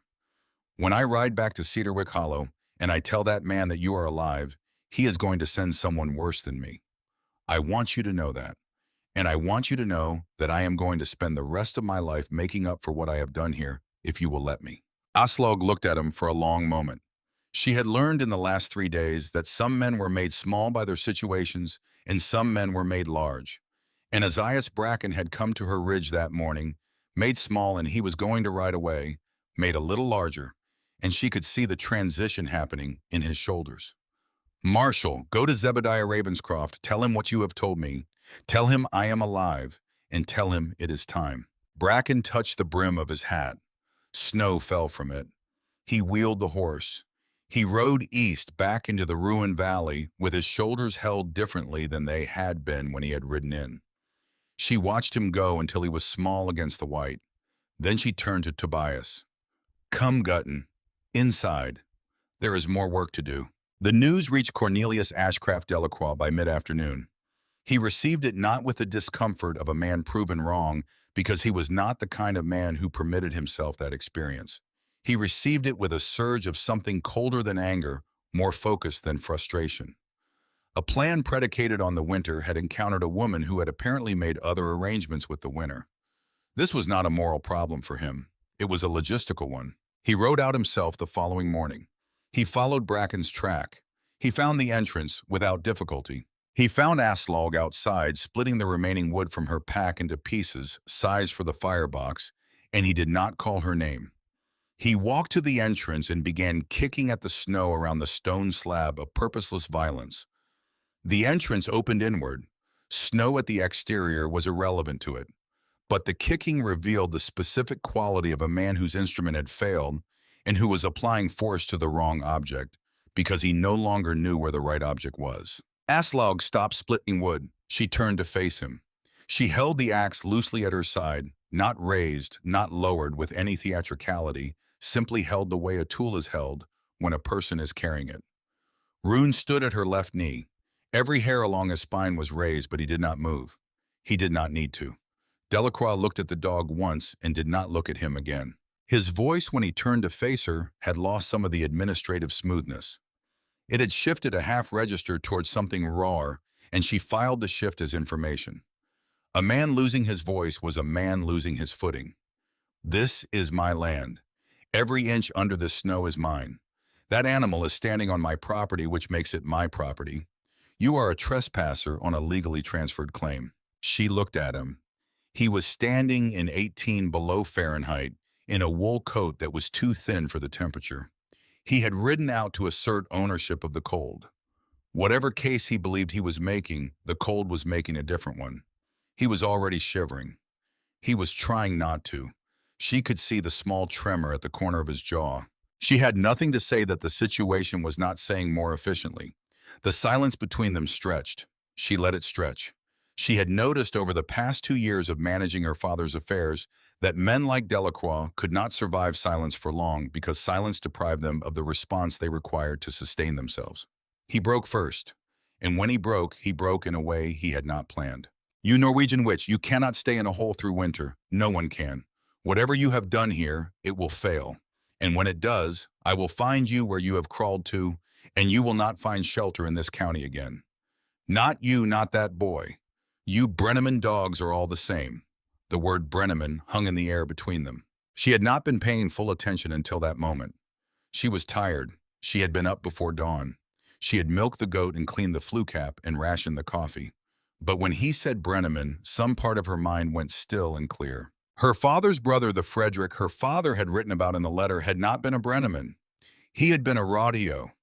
He had taken their mother's name when he emigrated because there had already been a Halvard Brenneman in the mining registers at Silverton, and he had wanted to avoid the confusion.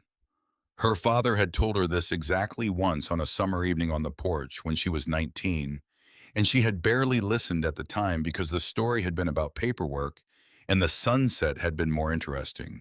Delacroix, whatever his real name was, had just called her uncle a Brenneman, which meant he had done research beyond what he should have been able to do, which meant he had gone looking for her family beyond the surface record. She looked at him.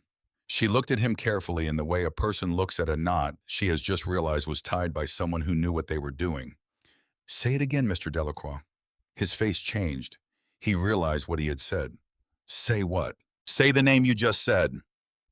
"Halverson. Say the other name, too. The one you were about to say." His jaw tightened. "You are a fool, Miss Brenneman, and you will freeze here. You knew my Uncle Frederick. You knew him in Colorado. You knew him well enough to hate him. Did you not, Theodore Hensley?" The name did what she had needed it to do. The color left his face. It did not drain. It went in a single instant from his cheeks and his mouth.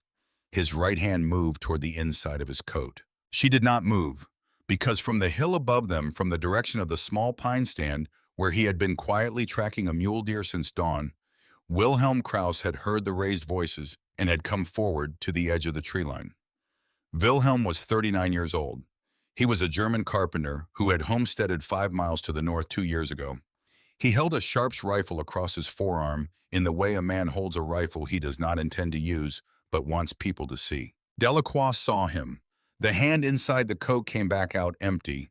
Delacroix looked at Aslaug. He looked at the dog. He looked at Wilhelm Krauss on the ridge above. Let the winter have you, both of you. He walked back through the deep snow to his horse. He mounted. He rode away, and this time he did not sit straight in the saddle. His shoulders were pulled inward, and he held the reins with one hand while the other kept touching the pocket where his identity had for 15 years been safe. Aslaug watched him go until he was too small to threaten. Then she turned and looked up the ridge, and she raised one hand to Wilhelm Krauss in the way one thanks a man for something too large to name. Wilhelm raised his hand back. He stayed there at the tree line until Delacroix was fully out of sight, and then he came down the ridge to see if she and the boy needed anything. She thanked him. She told him she had food. She told him she had shelter. She told him she was well. He looked at the entrance. He looked at the smoke. Brenneman, if my Marta and I and the little ones, if we have need, would you show us how you made this thing? She looked at him for a long moment. Wilhelm, when the hard cold comes, and it is coming, you come and you bring your family, and I will show you how to build one for yourselves. He nodded. He went home to Marta. That night, the temperature began to drop again, and this time it did not stop. The Arctic outbreak arrived on the 11th of December. The blizzard 3 weeks earlier had been violent, obvious, dramatic in the way that violence is dramatic. This was different.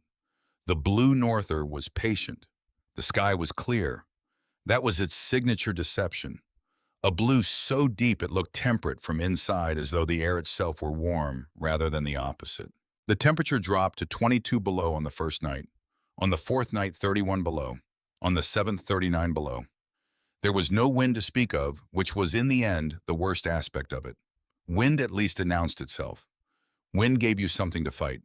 This cold simply occupied the territory quietly, the way winter had decided to be everywhere at once, without making a production of it. In Cedarwick Hollow, the community's suffering was private and structural. It happened inside walls, behind doors, in the specific intimacy of domestic spaces, where the gap between what a family needed to sustain itself and what it had left had been closing since November and was now arriving at zero.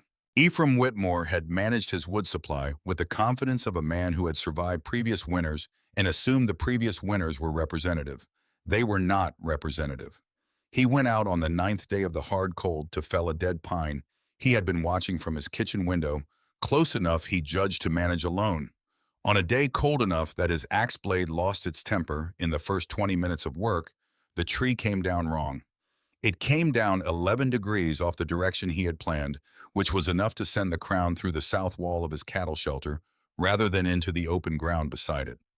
His prize milk cow, the source of butter and cream for his household through the winter, was pinned under a section of wall timber. She was dead before he could get to her. He walked back to the house with his hands showing the white and yellow patches of serious frostbite setting in at the fingertips. 2 of the fingers on his right hand would not come back. His wife looked at him when he came through the door. His son sat by the fire wrapped in 3 blankets and could not stop shivering. Ephraim did not say anything to either of them because there was nothing he had a right to say. He sat down at the kitchen table and put his ruined hand flat on the wood and looked at it for a long time. Reverend Obadiah Kellerman held services in a church so cold that the communion wine threatened to slush in the chalice at the peak of the service. He preached about faith in the face of tribulation. He preached about the sufficiency of spiritual resources when material ones diminished. He sat in the empty church after Sunday's congregation dispersed and looked at the altar and felt the specific doubt of a man who had preached the same thing for 40 years and discovered at the 63rd winter of his life that he might have been describing a mechanism he did not fully understand. His wife Prudence had developed a cough in November. It had deepened through December. It came from below the lungs now. It woke them both at night with its specific violence. Delacroix suffered too, which is to say he suffered with resources and without knowledge, which is a specific combination that produces a specific helplessness. He had built his winter cabin in September with unseasoned green lumber pressed by a contractor who had bid low and delivered fast. By December, the wall framing had developed gaps as the green wood dried and contracted. Gaps through which the 20 below air moved with the purposeful ease of something that had simply been waiting for the seams to open. He stuffed the gaps with rags, with straw, with anything available. He did not know that the gaps were symptoms of a structural problem whose solution was not stuffing but rebuilding, because he had never built anything in his life. His prize cattle, the breeding stock that represented the convertible capital of his agricultural operation, had begun losing weight at a rate that alarmed even his foreman. In the chamber beneath the juniper tree, Aslaug Brenneman's system operated with the consistency of proven physics. The snow above her 4 feet of it, by the second week of the hard cold, 6 feet by the third, was not her enemy. It was her insulation. Every additional inch of accumulation on the hillside was another inch of resistance between the internal temperature of the earth and the negative degrees of the air above. The chamber held at 47 degrees during the coldest nights. The blanket tent with the refreshed stones held at 60. She had enough food for 3 additional months at her current consumption rate. She had halved her candle use by switching to a 4-hour active cycle, followed by 2 hours of darkness, her eyes adjusting well enough to manage the fire maintenance by the glow of the firebox grate alone. She milked Meta each morning. She used the milk to supplement the bean-based meal she cooked on the firebox cap. The protein kept her and Tobias functional in a way that beans alone would not. On the coldest night, 39 below, the stillness outside, so absolute she could hear the juniper's branches creak with contraction. She sat with her coffee and listened to the silence of a world in which normal operations had suspended and felt not peace exactly, but something more useful than peace. The specific steadiness of a woman whose preparations were holding. It was not a warm feeling. It was a sound one, which in that winter was better. She did not know that 3 miles to the east, in the dark hours of that same coldest night, a man named Silas Ruthven was making a decision that would arrive at her entrance before dawn. She heard it as a compression of sound from above, muffled by the earth between them, but distinct in the profound silence of the cold. Purposeful. Then a voice, thin and ragged, her name in it, broken into pieces by the freezing air. "Miss Brenneman. Please, Miss Brenneman." She took the axe out of habit. She climbed the stairs. She opened the door. Silas Ruthven stood there. He was 36 years old. He was a blacksmith by trade. He was tall and normally broad-shouldered, though he seemed smaller now. His face was a geography of the past 3 days. Frozen tear tracks running from his eyes into his beard where the tears had frozen again. The skin around his eyes pulled tight with the specific exhaustion of a man who had spent 72 hours fighting a situation with tools inadequate to the situation. Behind him, huddled against his legs, were 2 small figures. His son, Ambrose Ruthven, 6 years old, wrapped in a blanket that had been meant for a horse. His teeth were not chattering. He had stopped shivering, which was the wrong direction for shivering to go. His daughter, Rosalind Ruthven, 4 years old, pressed against her brother's side, with her eyes open but focused on nothing in particular. The inward look of a child whose body had redirected all available resources away from perception toward core function. Silas's hands were on their shoulders. His hands were shaking. Aslaug did not speak first. She pulled the door back. She stepped aside. She made the opening available. That was the whole of her greeting. The warmth of the chamber hit the children before anything else reached them. She watched it happen. She watched the way Ambrose's eyes refocused as the temperature differential registered. She watched the way Rosalind turned her face toward the heat source, the way a plant turns toward light. Involuntary, cellular. Their bodies recognizing what they needed before their minds could form the thought. She moved them to the blanket tent. She settled them on the cedar plank sleeping platform she had built the second week. She wrapped them in the blankets she had been sleeping under. The stones in the tent were still holding at residual warmth from the midnight refresh. The tent thermometer read 54. Tobias was already awake. Tobias understood immediately. He got out of the tent to make room for the smaller children. He crouched down beside Rosalind. He took her small mittened hand in his. He did not say anything at all. Rune came over. Rune looked at the children. Rune looked at Aslaug. Aslaug nodded once. Rune lay down against Rosalind's side. He put his big, warm body against her from her shoulder to her small hip. She was very quiet for a while. Then, in the smallest voice, the way a child speaks when she has come back from very far away, Can I pet the doggy? Aslaug's hand went to her own mouth. She did not know why. She stood there for a moment with her hand pressed against her lips, and she watched a 4-year-old girl who had been dying 20 minutes ago put her small pink fingers into the fur of a wolf-eyed dog. She watched Rune close his eyes and press closer against her. She felt something that was not relief exactly but occupied the same region. She turned away. She put snow in the cast-iron pot. She set it on the firebox cap. She added dried beans from the storage sack. She did not make conversation while she worked.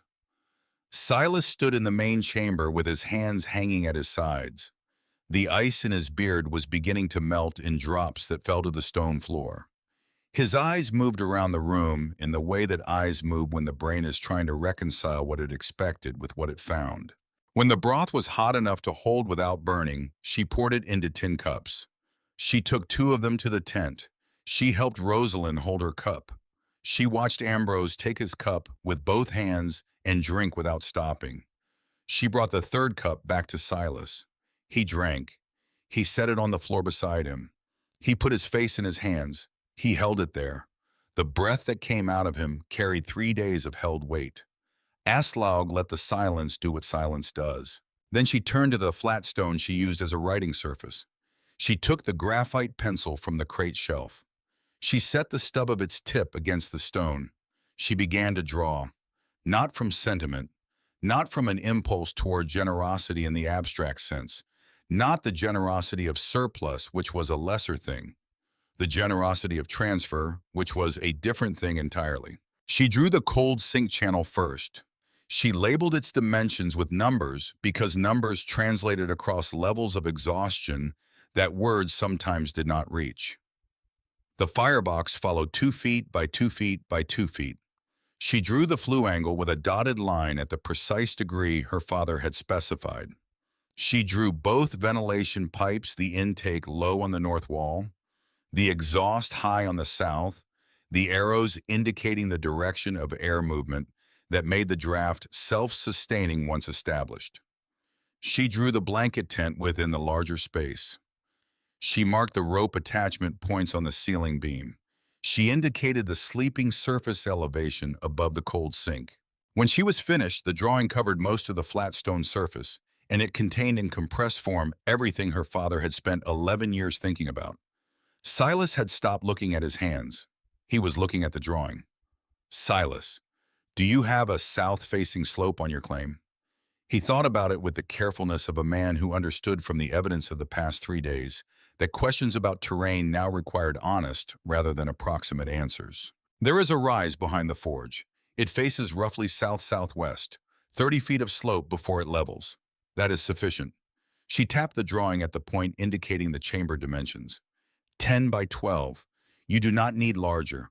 Larger is a liability in this cold. More air to heat. More surface area losing heat to the earth walls. Smaller is right. He was leaning forward now, his elbows on his knees.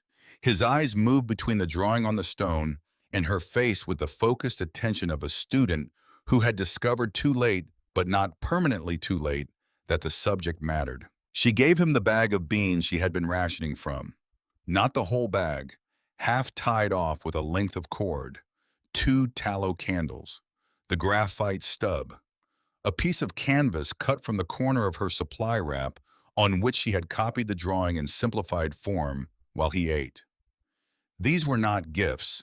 They were the material components of a lesson, the tools needed to execute the instructions she had given him. This is what you will need to start. The clay you mix from the hillside soil. Look for the dark red sections where the iron content is highest. It fires harder. Mix it to the consistency where it holds a fingerprint without sticking. Everything else is on the drawing. Silas looked at her for a moment that held more than his face had the vocabulary to express. He had arrived at her door as a supplicant, desperate, carrying his children like evidence of his failure to protect them. She had not treated him as a supplicant. She had warmed his children, fed him, then handed him a set of instructions that assumed his competence and required his effort. The difference between being given a fish and being taught the mechanics of the rod was the difference between relief and restoration, between being helped and being changed. He left 2 hours later, his shoulders arranged differently than they had been when he arrived. Not straight with false confidence, straight with the particular alignment of a man who has a specific task and understands its requirements. At the entrance, before he ducked out into the cold, he turned back. Miss Brenneman, Whitmore's wife. She came to my house 2 nights ago before Cordelia got so bad. She said Ephraim came home from the cold with his hands turning black. She said he is too proud to come to you. She said he is dying and he will not admit it. He looked at her for a long moment. I thought you should know. He went. Aslaug watched him from the entrance until he was too small to see against the white. Then she went back down to tend the fire. 36 hours later, from her hillside in the brief, clear window between cloud banks, Aslaug could see a thin thread of smoke ascending from a point in the eastern part of the valley that had previously been dark. A new light in the pattern, small, persistent, correct. The pattern changed after that, not immediately, not all at once, with the particular momentum of word of mouth in a small community under pressure. Information spreading not through announcement, but through the specific channel of one person, saying to another in the exhausted intimacy of people sharing a crisis, there is a woman on the ridge. She is warm. She showed Silas Ruthven something. Silas is alive. His children are alive. His wife is going to live. Wilhelm Krauss came first with Marta and their 2 little girls. Aslaug welcomed them. She walked Marta through the questions Marta had, and the questions were good. Specific. Material. What size stones for the firebox cap? What thickness? What face orientation? How to identify the iron-rich clay by color in January when everything looked like the same shade of frozen brown? Aslaug answered every question completely. Wilhelm and Marta went home and built a shelter in 2 days, working together, their daughters carrying stones one at a time. They came back the following week to bring a portion of their remaining smoked pork as payment, which Aslaug accepted because refusing it would have converted the transaction from exchange to charity after the fact, and she was not offering charity. She was offering knowledge. Reverend Obadiah Kellerman came on the 8th day of February in the middle of a brief thaw that pushed the thermometer to positive 2 degrees, warm enough that the walk from town was possible for a man of his age without constituting genuine recklessness. He stood at the entrance with his hat in his hands, which was not a posture he typically occupied. He asked if he could come in, which she confirmed by stepping aside. He descended the stairs without assistance. He looked around the chamber with the systematic attention of a man revising a document he had held as complete. The temperature outside was 2 degrees above zero when I began walking. I have been in this room for 4 minutes. My hands have stopped hurting. She waited. Prudence's cough. He had to stop. He started again. The church is not. I cannot keep the church warm enough for her to recover in. I have been burning the back pews.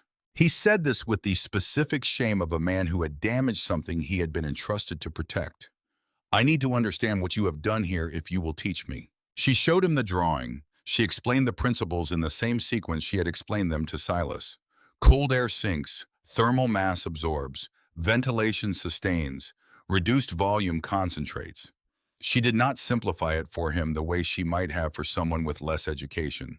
He was a man of substantial intellectual formation, and she addressed the explanation to the formation he had, which meant he understood it faster than most. When she finished, he sat quietly for a moment. Then, for 40 years, I have preached that the earth would provide. I had a different mechanism in mind. It appears I was preaching more truth than I understood. He said it not as a joke and not with bitterness, but with the precision of a man who had discovered his metaphor was accurate in a literal sense he had not anticipated. He took the copy of the drawing she made him. He took the candle she pressed on him. He took the specific instructions for the clay sourcing on the south bank of the creek where the soil type matched what he would need. He went back to Cedarwick Hollow with the information and the materials. 7 families built shelters in those 2 weeks. 3 others improved existing root cellars using the ventilation principles.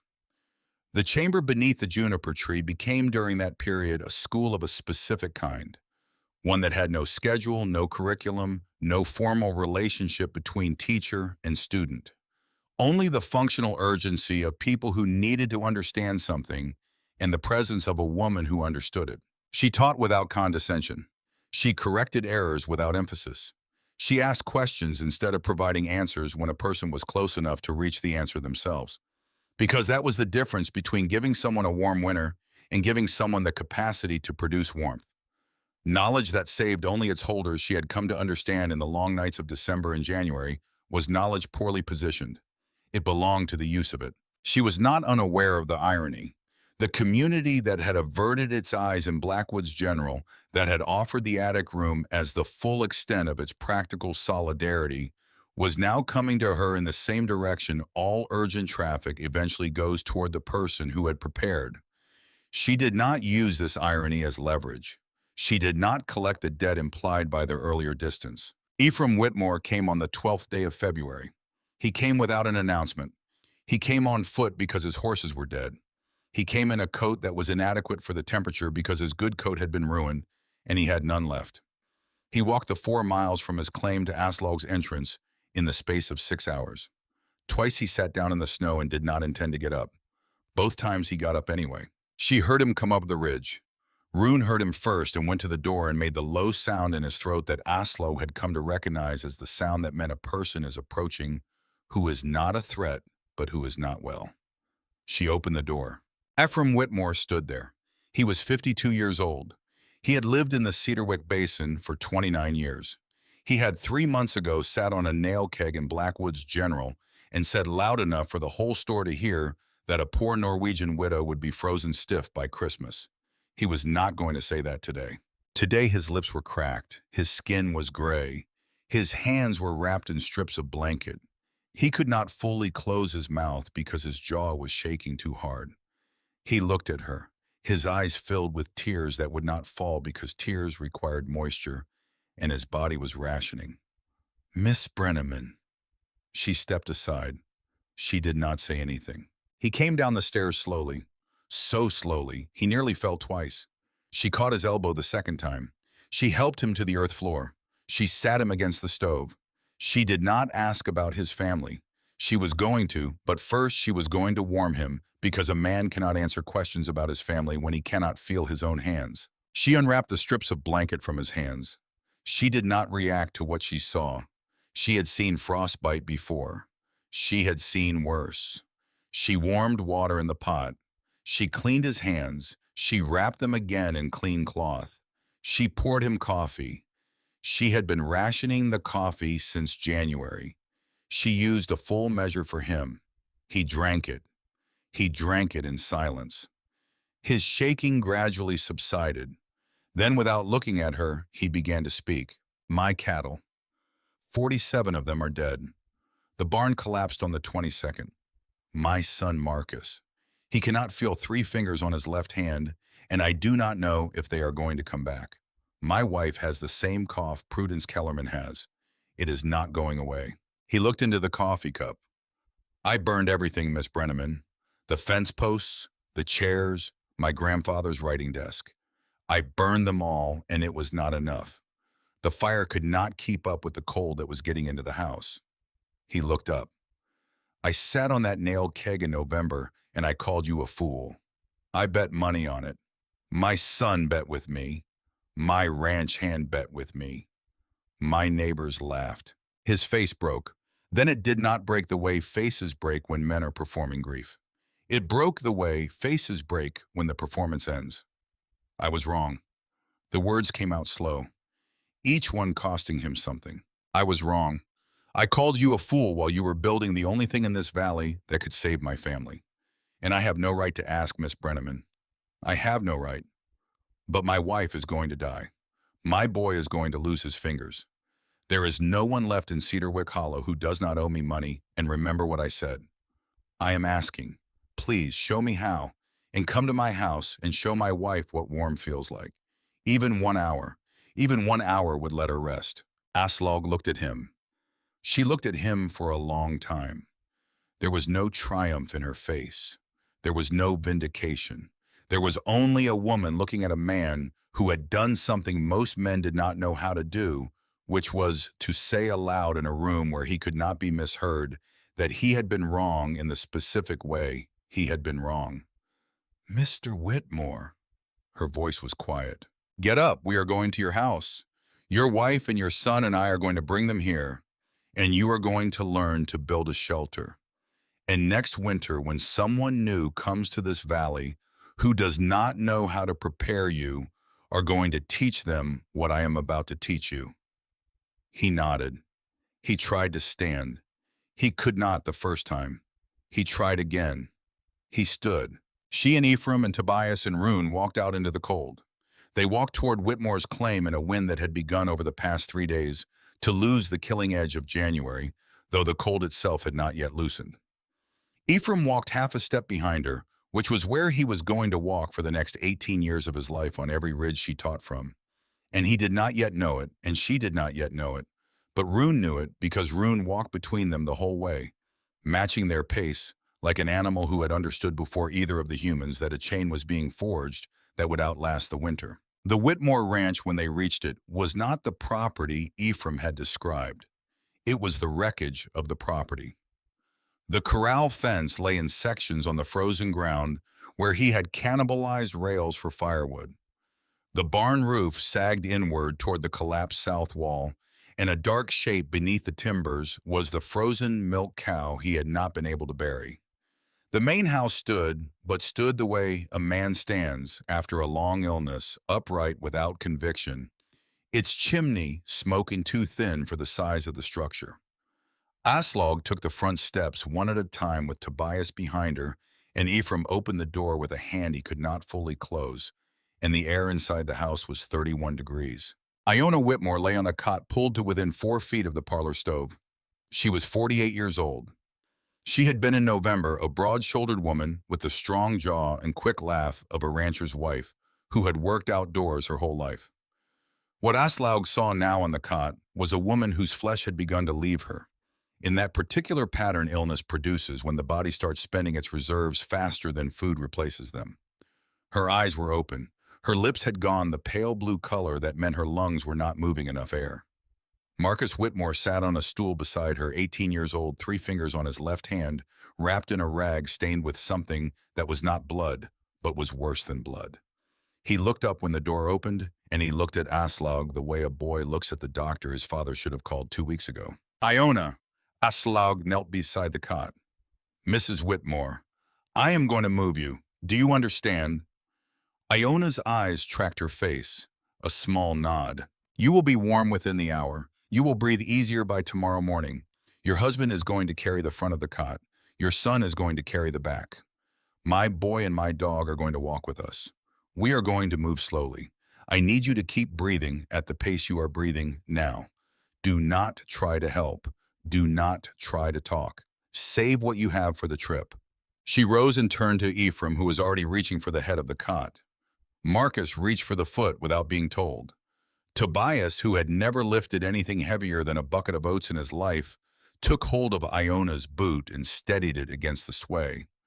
They went out into the cold in a small 4-legged procession that resembled every stretcher-borne retreat from every field of every American war Ephraim Whitmore had read about in his father's books as a boy, except that this retreat was from a house he had built himself, and the enemy was the winter he had disrespected. The walk back to the ridge took them 4 hours. Iona did not die on the way. That fact, that single fact, would form the entire moral inheritance of the Whitmore family for 3 generations, and Marcus Whitmore would tell it at his own grandchildren's kitchen tables in 1942. And he would tell it exactly the way it happened, without softening the part where his father wept twice on the trail because his hands were not strong enough to hold the cot pole through his gloves. Down in the chamber, Aslaug settled Iona in the blanket tent, where the residual heat from the stones was highest. She moved Tobias's bedding to the earth floor. Tobias did not complain. He carried his blankets to the corner and made himself a small space beside Meta's pen and lay down without a word, and Rune crossed the room and lay down against his back the way he had done every night since October. and the boy fell asleep before Aslaug had finished stirring the pot. Ephraim she kept at the main chamber. She fed him thin broth. She did not lecture him. She did not make him promise anything. She wanted him to feel with his skin what a room that had been built correctly felt like from inside, because a language would not have taught him what 47 degrees felt like against a body that had spent 3 months at 31, and she needed him to know it in his bones before she could teach him anything with words. By morning, Iona was breathing at a rate that would sustain her. By evening, she asked for water and drank it herself. On the third morning, Aslaug woke Ephraim before dawn, handed him a canvas apron that had been her father's, and led him to the corner where the spare stones were stacked. "There is a slope on your property, Mr. Whitmore, south of the barn. I saw it as we walked out. It is the right slope. We are going to build your family a room. You are going to build it. I am going to tell you what to do, but the hands that lay these stones are going to be your hands. Do you understand why? Because a house another man builds for you is not fully your house. Bien." He said it back to her without knowing she had heard it 33 years ago in Norwegian, from a father who was 14 months from death when he wrote it, and Aslaug turned her face toward the stove for a moment, because there are certain sentences that arrive in a room already carrying more weight than the person speaking them knows they carry. "Yes, Mr. Whitmore, that is why." He worked for 11 days. His hands, frostbitten, could not fully grip the trowel, so Aslaug wrapped his fingers with strips of leather to give them purchase, and he learned to press the clay in with the heel of his palm instead of his fingertips. And the first stone he set fell out because he had not tested for rock, and he cursed at himself with a violence Aslaug did not comment on, and he set it again correctly, and by the 8th day he was correcting Marcus, who had come with him each morning without waiting for Aslaug to correct either of them. On the 12th day, the Whitmore shelter drew its first fire clean on the first attempt, and Ephraim sat on the earth floor of the room he had built, and put his damaged hands over his face, and did not move for a long time. And when he finally looked up, he was 53 years old for the first time in his life, because he had crossed a threshold no birthday could have marked. Word of the Whitmore build traveled the way news travels in a small settlement when it involves a proud man doing something humbling in public view. By the last week of February, 7 more families had asked to learn, and Aslaug set the schedule herself. 1 household every 3 days, no more, because teaching required attention, and attention was a finite resource even for a woman who had trained herself to ration everything. The last visitor of the winter came on the 28th of February. She heard him first as a wrongness in the pattern of sound above the chamber. The regular creak of settling snow, which she had learned to filter out entirely, was interrupted by the drag step of a single man walking without the confidence of a purpose. She went up the stairs. She pushed back the door. Cornelius Ashcraft Delacroix stood at the entrance. He was not the man who had sat at her table in October. His wool coat hung on him. His face was hollowed in a way that was not the ordinary hollowing of winter privation, but the specific hollowing of a man whose exterior arrangements had collapsed, while his interior arrangements were still adjusting to the collapse. His eyes had lost the administrative distance that had been their defining quality. Behind that distance, she saw for the first time the face of Theodore Hensley, the face he had been carrying inside the other face for 15 years. He did not speak. He held out a tin cup. An empty tin cup, the gesture of a man who had come at last to ask for the only thing left he could ask for. Aslaug looked at the cup. She looked at him. She did not step aside. She had opened her door to Silas Ruthven. She had opened her door to Ephraim Whitmore. She would open her door to any person in this valley who came to it in need. But there was a boy in the chamber behind her, and this man had looked at that boy in October, the way a man looks at an obstacle, and some doors she had learned in the months since her father's letter were not doors that a woman with a son could open twice. She turned. She took the pot from the stove. She poured warm water into his cup without touching it, letting him hold it steady himself. She set the pot back down. "Drink here, Mr. Hensley, outside. Then you will go." The name did the same thing to him it had done in December, but this time he did not deny it. He drank the water. His hand shook so hard that some of it spilled into his beard where it froze in threads at the tips of the hairs. When the cup was empty, he set it on the flat stone beside the door. Your husband. The mine. That was not me. I know it was not you, your father. He died of lung sickness. I know he died of lung sickness. My father died of what he carried alone for 4 years, so I would not have to carry it.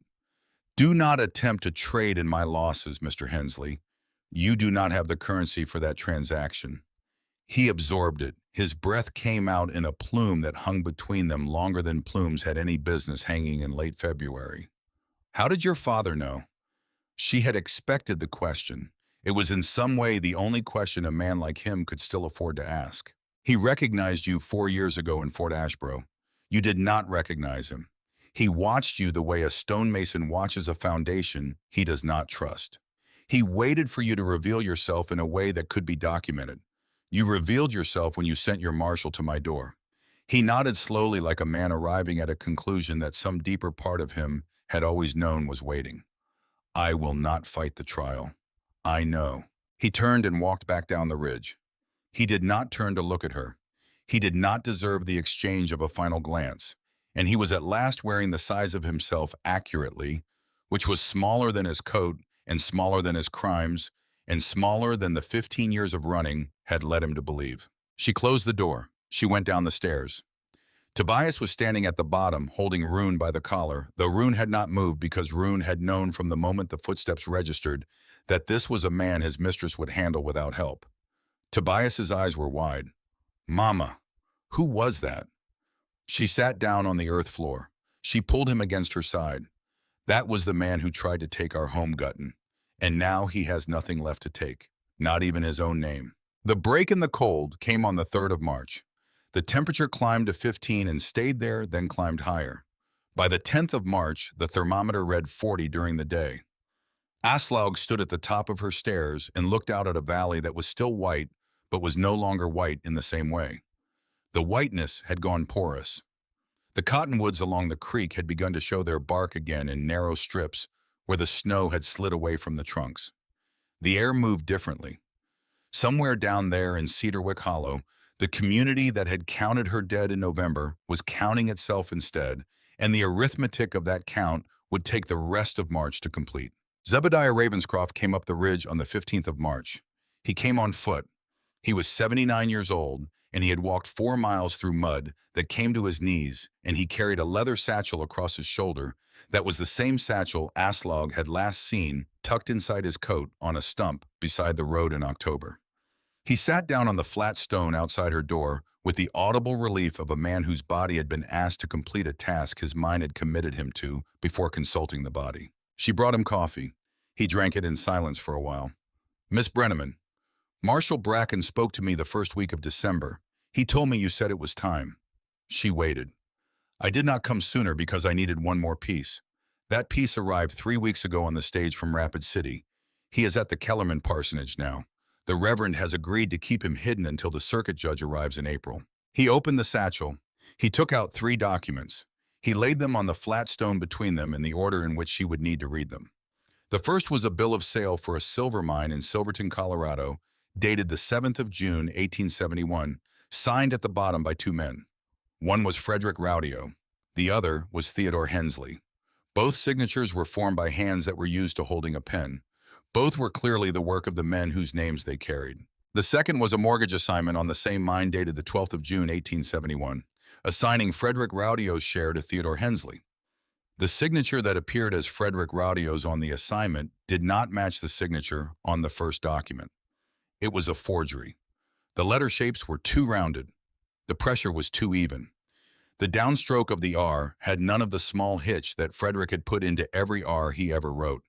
Whoever had forged Frederick's name in 1871 had used the same technique 15 years later on her father's name, and Aslaug looked at the 2 forgeries side by side on the flat stone in the March sunlight and understood that Theodore Hensley had only ever known one way to steal a man's land, and that he had used that one way twice, and that both uses were about to be documented in the same court.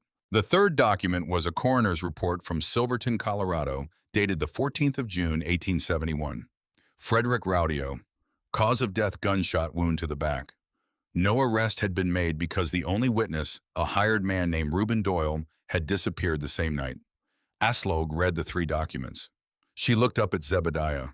Her voice when it came was steadier than she had expected. Reuben Doyle, alive, living in Rapid City until 3 weeks ago, now in Cedarwick Hollow. I found him last October. He has been carrying that death for 15 years. His wife died in '83. He said the death untied his tongue. She looked at the documents on the stone. She looked at the thin March sunlight on them. She thought of her father in his last winter coughing into a rag by the fire, refusing the doctor Aslaug had offered to fetch from Fort Ashboro, insisting he was well enough, insisting that some illnesses had to be waited out. She understood now what he had been waiting out. He had been waiting out the arrival of a season in which she would need what he had assembled, and he had not lived to see the season, and he had trusted the assembly to arrive on time without him. "Thank you, Mr. Ravenscroft." Zebediah stood up slowly. He touched the brim of his hat. He took his empty cup back into the chamber and set it on the stove cap without asking permission, because permission would have made the gesture into something other than what it was, which was the small companionable act of a man who had finished a long errand and was allowing himself briefly to be inside a warm room. "Your father would be proud of what you have done here, Miss Brenneman, and your grandfather, and the men in the ground behind them, whoever they were." He walked back down the ridge. The circuit judge came to Cedarwick Hollow on the 14th of April. His name was Harmon Wickham. He was a man of 60 with a documented discomfort with cases in which the legal record was more orderly than the moral one. He arrived by stage from Fort Ashboro in a black coat that had seen 12 territorial winters and a hat that had seen more, and he was not expecting to find what he found. He found a delegation waiting for him at the land office that Cornelius Ashcraft Delacroix had used as his administrative center for 4 years. The delegation was Silas Ruthven, standing with his blacksmith's shoulders squared in a way they had not been in October. Wilhelm Krauss holding his Sharps rifle across his forearm, not because he thought he would need it, but because that was how he held a rifle in a courtroom setting, which was not different from how he held it anywhere else. Reverend Obadiah Kellerman, whose wife's cough had against expectation begun to loosen with the arrival of warmer air. Marshal Ozias Bracken, who had already resigned his commission the day the mud roads opened, but who wanted his testimony on the record, and had ridden into town that morning with the specific carriage of a man who had rehearsed his sentences the night before. Ephraim Whitmore, who had asked to be included and who stood at the back of the group with his frostbitten hands folded in front of him and his eyes on the floorboards. Zebediah Ravenscroft holding the leather satchel. And a small, thin, gray-haired man named Reuben Doyle, whom Aslaug had never met, and who had not spoken to anyone in Cedarwick Hollow except Zebediah and the judge himself. Aslaug was not there. She had declined to attend. She had a farm to prepare, and she had learned in the 6 months since October that some rooms did not require her physical presence to reach the outcome she needed, and this was one of them. Wendell Krauss would tell her afterward how it had gone. She trusted him to tell it accurately, which he did in the specific German-inflected precision of a man who reported events the way he framed doorways. The lawyers presented their sworn statements in the order Judge Wickham requested them. Wilhelm testified to what he had seen and heard on the ridge in December, the threat, the reach into the coat, the precise angle at which Theodore Hensley's hand had traveled toward the concealed weapon he had never drawn. Ephraim Whitmore testified that the deed of transfer bore a Danish-style crossed O that Halvard Brenneman would never have drawn, and he testified on his own initiative that he had participated in the social isolation of Aslaug Brenneman in the months prior to her father's death, and he said this into the record at his own request, and he did not try to soften the parts that made him look small. Reverend Kellerman testified to the conversations he had witnessed at Blackwood's General, including the bet, and he identified Jasper Kellen by name as a party to that bet, and Kellen was not present to defend himself, having left Cedarwick Hollow in February for a ranch in Wyoming that had not asked for his history. Marshal Bracken testified to his own dereliction. He testified to the debt Cornelius Ashcraft Delacroix had held over his son, and he testified that he had known the deed was forged from the moment he had first seen it, and he entered into the record the exact date and hour of that knowing, and when he was finished, he sat down and did not look at anyone in the room. Zebediah Ravenscroft entered the 3 Colorado documents. Reuben Doyle testified last. He was thin and his hands shook and his voice did not carry well, so Judge Wickham asked him to come closer to the bench. He came closer. He told the story he had held for 15 years. He told what he had seen through the doorway of the claim office in Silverton on the 14th of June, 1871. He told what the man he had known as Theodore Hensley had paid him to keep quiet, and he told the amount, which was $200 in gold and a horse. He told what he had done with the money and what he had spent the last 15 years wishing he had done instead. And he wept once briefly when he described the sound his own front door had made when he had left his first wife's house in Silverton at 3 in the morning on the 15th of June, 1871, because that door had made a small squeak that he still heard in his sleep. Theodore Hensley was present. He had come with a lawyer from Fort Ashboro who had reviewed the situation and advised him that the available positions were limited. He did not fight the trial. He had told Aslaug he would not, and he did not. He sat in the front row of the small territorial courtroom with his hands folded in his lap, and he did not look up during Doyle's testimony, except once at the moment Doyle described the sound of the door. Judge Wickham took 40 minutes to deliberate.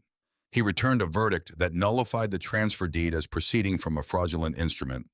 He restored title to the 240 acres to Aslaug Brenneman as the legitimate heir of Halvard Brenneman deceased. He ordered the man known as Cornelius Ashcraft Delacroix, whose true identity as Theodore Hensley had been established through the testimony of Reuben Doyle and the documentary evidence provided by Zebediah Ravenscroft, held for transport to Colorado to stand trial for the murder of Frederick Rodeo in 1871.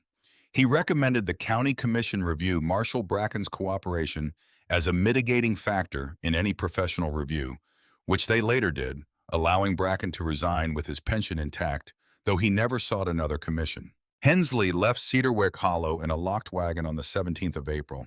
He was tried in Denver that autumn. He was convicted. He served the remainder of his life in the territorial prison at Canyon City, and he died there in 1893, and he did not speak to a family member in the 6 years between his sentencing and his death. His wife Beatrix, whom Aslaug had never met and would never meet, took their 2 children back to Chicago in April and married a lawyer named Whitfield in 1889, and neither she nor the children ever returned to the territory. Spring, when it fully arrived that year, arrived the way Dakota springs always arrive. Not as relief, but as upheaval. The snowmelt turned the valley into a succession of temporary rivers that carved new channels in the soil and made the roads impassable for a reason that was not the reason they had been impassable in January. Aslaug came down from the ridge in the first week of April when the south slope had cleared. She had been in the chamber beneath the juniper tree for 152 days. She emerged into a landscape in reconstruction. The creek ran high and brown with sediment. The first grass appeared at the margins of the drifts in a green so tentative it looked experimental. The cottonwoods along the water made small red buds at the tips of their branches. She stood at the mouth of the entrance for a long time before she took the first step down the ridge, and she did not cry, though something in her chest moved in the direction of crying and then decided against it because the seasons had not yet finished with her. The count came in over the following weeks. 12 people had died in the Cedarwick Hollow Valley that winter, 9 in the outlying claims, 2 more in the town itself, 1 a traveler passing through. Nearly all of them men who had gone out to find fuel and had lost their way in weather that gave no second chances. The one exception was Prudence Kellerman, who had died in the parsonage on the 11th of February with her husband beside her, and who was buried in ground he had to wait for a warm week in April to break. Aslaug attended the funeral. She stood at the back of the small gathering and did not speak. Obadiah Kellerman preached his own wife's service in a voice that stayed steady until the final blessing, and then broke and then continued, and Aslaug understood then that some griefs would not wait for the ground to be soft. She grieved for Prudence. She had liked her. She had regretted and would regret for the rest of her life that she had not accepted the offer of the vestry room in October, not because it would have changed the outcome, but because it would have given her one more evening in a warm parlor with a woman she had liked. Iona Whitmore lived. Marcus kept his fingers, though the smallest one on his left hand would remain slightly bent for the rest of his life. A curl he called his winter finger, and which he would use in the years to come to point at things he wanted his grandchildren to remember. Cordelia Ruthven lived, and Cordelia bore her 3rd child in the autumn, and the child was a daughter, and Silas and Cordelia named her Margaret Aslaug Ruthven, and the middle name was entered on the county birth register in the small, tight handwriting of a father who was learning to spell an old country name and wanted to spell it correctly. Ephraim Whitmore became, in the years after that winter, Aslaug's most consistent partner in the teaching. He was not the same man he had been. His hands had scars. His hearing was poor from a permanent case of frost in the ears. He walked with a limp because his right knee never fully recovered from the day the barn collapsed. But every autumn for 18 years, he stood beside her at the entrance of a new shelter, being built somewhere in the 3 counties that surrounded Cedarwick Hollow, and he explained what he had gotten wrong in 1886, and he explained why he had been wrong, and he told the story of the day he had walked to her door, and he told it without softening the parts that made him look small. He said in a phrase that appeared verbatim in the local newspaper of 1903, in the obituary of his wife Iona, "I was wrong publicly, and I am telling you this, so you will not have to be wrong the same way." That sentence would outlive him. His son Marcus would repeat it at his own son's confirmation in 1915. His grandson would have it engraved on the lintel of a barn he built in 1941, and the barn would stand until 1983. Silas Ruthven became, by the middle 1890s, the informal municipal expert on cold weather construction across 3 counties. He never charged for his consultations. When people asked him why not, he said in a phrase that would also survive him, "A woman gave me my children's lives one night and did not charge me. I would be a poor kind of man to charge someone else." His daughter Rosalind, the 4-year-old who had asked to pet the doggy, grew up in the shelter Silas built. She learned the technique before she could read. She married a young farmer named Josiah Ashwood in 1899 when she was 17 and moved 12 miles east to the Ashwood claim, and there she built her own shelter better than her father's, with improvements she had thought of herself, and she raised 4 children in it, and she lived to be 93 years old. She died in 1975. Her obituary in the Fort Ashboro Sentinel described her as one of the last living pupils of the Whistler's Ridge School, though the school had never been called a school in Aslaug's lifetime and had never had a name at all. Rune lived 9 more winters after 1886. He was by the last of them a slow old dog with a white muzzle and stiff hips who could no longer make the walk up the ridge in a single go, and who had to rest halfway, and who slept most days by the stove in the main cabin, because Aslaug had moved back into the house after the trial and had reserved the chamber under the juniper for teaching. He still lifted his head when Tobias came in from the fields. He still went to the door when Aslaug opened it. He died in the autumn of 1895 in his sleep on the earth floor of the chamber where he had chosen that last night to spend his final hours. He had walked up the ridge by himself. Nobody had asked him to. Tobias, who was 17 years old that year and taller than his mother, went up in the morning to check on him and found him already gone, and dug the grave himself with a spade he had sharpened the evening before, as if he had known what the morning would ask of him. They buried Rune beneath the leaning juniper. Aslaug carved his name into a piece of hardwood and set it into the ground. She did not carve a date. She wrote in English because that was the language Tobias read best now, Rune. Guardian of winter, friend of spring. And she put her hand on the marker, and she stood there for a long time, and Tobias stood beside her. She wept then. It was the 3rd time she had wept since the day in March of 1885 when she had planted the wooden marker for her father. The first had been when she had opened her father's letter in October. The second had been at Iona Whitmore's 50th birthday party in November of 1888, in the shelter Ephraim had built with her guidance, when Iona had raised a coffee cup and thanked her by name in front of 30 guests, and Aslaug had discovered that she could not respond with words. The third was for the dog. Some griefs wait until the ground is soft enough to receive them. Tobias Brenneman went into the Colorado School of Mines in the fall of 1898. He was 20 years old. He went partly because his father Jonas had been a miner. He went partly because he wanted to understand the ground the way his grandfather Halvard had understood it. He went partly because his mother told him it was time. He graduated in 1902 with a degree in geological engineering. He returned to Dakota Territory, which had by then become the state of North Dakota, and he worked for the State Geological Survey out of Bismarck, which was the new name for the town that had in his childhood been called Fort Ashboro. He married a schoolteacher named Ruth Marisdottir from a Norwegian family in Minnesota in 1906. They had 3 children. In 1912, he wrote a book. It was called Immigrant Winter Architecture on the American Plains. Its first printing was 200 copies. It has been continuously in print in one edition or another ever since. The book was dedicated in the language his mother had thought in and dreamed in and prayed in for the 72 years of her life, till min more som lærte mig at høre hvad jorden siger. To my mother, who taught me to hear what the earth says. Aslaug lived on the land for 43 more years. She did not remarry. She had found in the rhythms of the seasons a completeness that required nothing additional from human arrangement. She did not become wealthy. She had found in sufficiency the only honest measurement her father had ever offered her, and she trusted his measurements. Her clothing remained modest. Her house remained the stone cabin. She added a room to the west side in 1904 when Tobias's first child, a daughter named Ingrid, came to spend summers on the farm. She added a second room in 1912 when the second grandchild, a boy named Halvard for his great-grandfather, joined the summer visits. The stones for both additions she quarried herself from the same limestone outcrop her father had used, and she laid them herself. Though she was 57 when she began the second room, and Tobias tried to help her. And she waved him off with the particular impatience of a woman who did not want assistance she had not asked for. He wrote about that impatience in a private letter to Ruth in 1913, and the letter survived in the family papers, and it read in one sentence, "My mother would rather build a room slowly with her own hands than accept a room quickly built with mine. And I have decided to stop resenting this because she is teaching Ingrid the same lesson, and Ingrid will need it." Each autumn, in the weeks before the first hard frost, people came to the ridge. They came from the immediate valley first, then from further out. They came not for food or shelter, but for instruction. She taught them the principles in the sequence her grandfather had taught her, and she taught them without shortcuts, and she taught them without charging, and she did not turn away anyone who asked, though she also did not go looking for pupils. The building of a shelter, she told them, was not something a person could learn if they had not first come looking for the knowledge on their own 2 feet.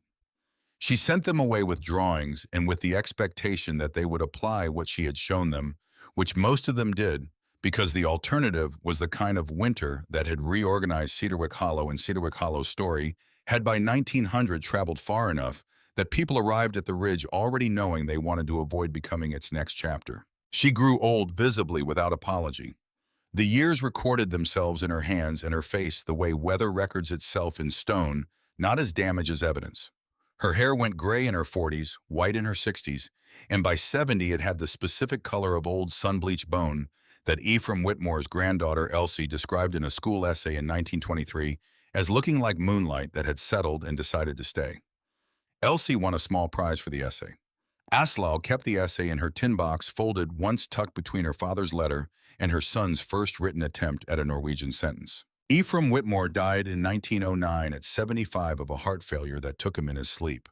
His obituary in the Cedarwick Hollow Weekly ran 3 columns, which was unprecedented for the paper, and the third column was written by Aslaug herself, and it was the only public writing she ever produced in her life. It began, "Ephraim Whitmore was a man who was wrong about me," in November of 1886, and who spent 23 years afterward being right about a great many things. I do not know how many men in this county could say the same about themselves if they were asked. He deserved the years he was given because he used them. Marshal Ozias Bracken outlived his commission, but not by much. He died in 1903 of a stroke at 64. His son Ethan, whose debt had been the pivot of everything, paid off the mortgage in 1898 and became a schoolteacher in Fargo, and never spoke of the winter of 1886 to his own children, though his daughter, born in 1904, remembered as a small girl asking her grandmother about a woman named Aslaug, and being told only that a Norwegian widow on a ridge west of Cedarwick had once done a kindness for the family that could not be repaid and would not be forgotten as long as any Bracken remained to remember it. Zebediah Ravenscroft died in 1892, of nothing in particular at 85, on a summer afternoon on the porch of the Kellerman parsonage, having walked over that morning to drink coffee with the Reverend, and having sat down in a rocking chair, and having not gotten up again. He was buried in the parsonage cemetery under a stone that read simply E.R. Scout, and below that in smaller lettering he kept his word. Reuben Doyle went back to Rapid City after the trial and lived quietly there for 9 more years. He wrote one letter to Aslaug in 1891 in a hand that was clearly unaccustomed to writing letters, and the letter said in its entirety, "Miss Brenneman, I write to tell you that the door in my dreams has stopped squeaking. It has been quiet for 6 months now. I attribute this to you, though we have not met because I do not know who else to attribute it to. R. Doyle." Aslaug wrote back a single line. "Mr. Doyle, the credit is yours. You said the words. I only asked the room to be quiet enough to hear them." Doyle kept her letter in a Bible he did not otherwise read, and the Bible was passed to his stepson in 1900, and the letter tucked into the Book of Ruth was found by a great-granddaughter in 1958 and donated to the same small historical society in Cedarwick Hollow, where a certain piece of paper in an oilskin pouch would eventually also come to rest. Aslaug Brenneman died on the 17th of February, 1927. She was 72 years old. She died in the stone cabin her father had built in the room where she had eaten every meal of her childhood in America. The winter that year was not extreme by the standards she had known. The cold that came for her was interior rather than exterior, the ordinary failure of a body that had given everything it had over a long time to a piece of ground that had given back accordingly. Tobias was with her at the end. Ingrid was with her. Halvard was with her.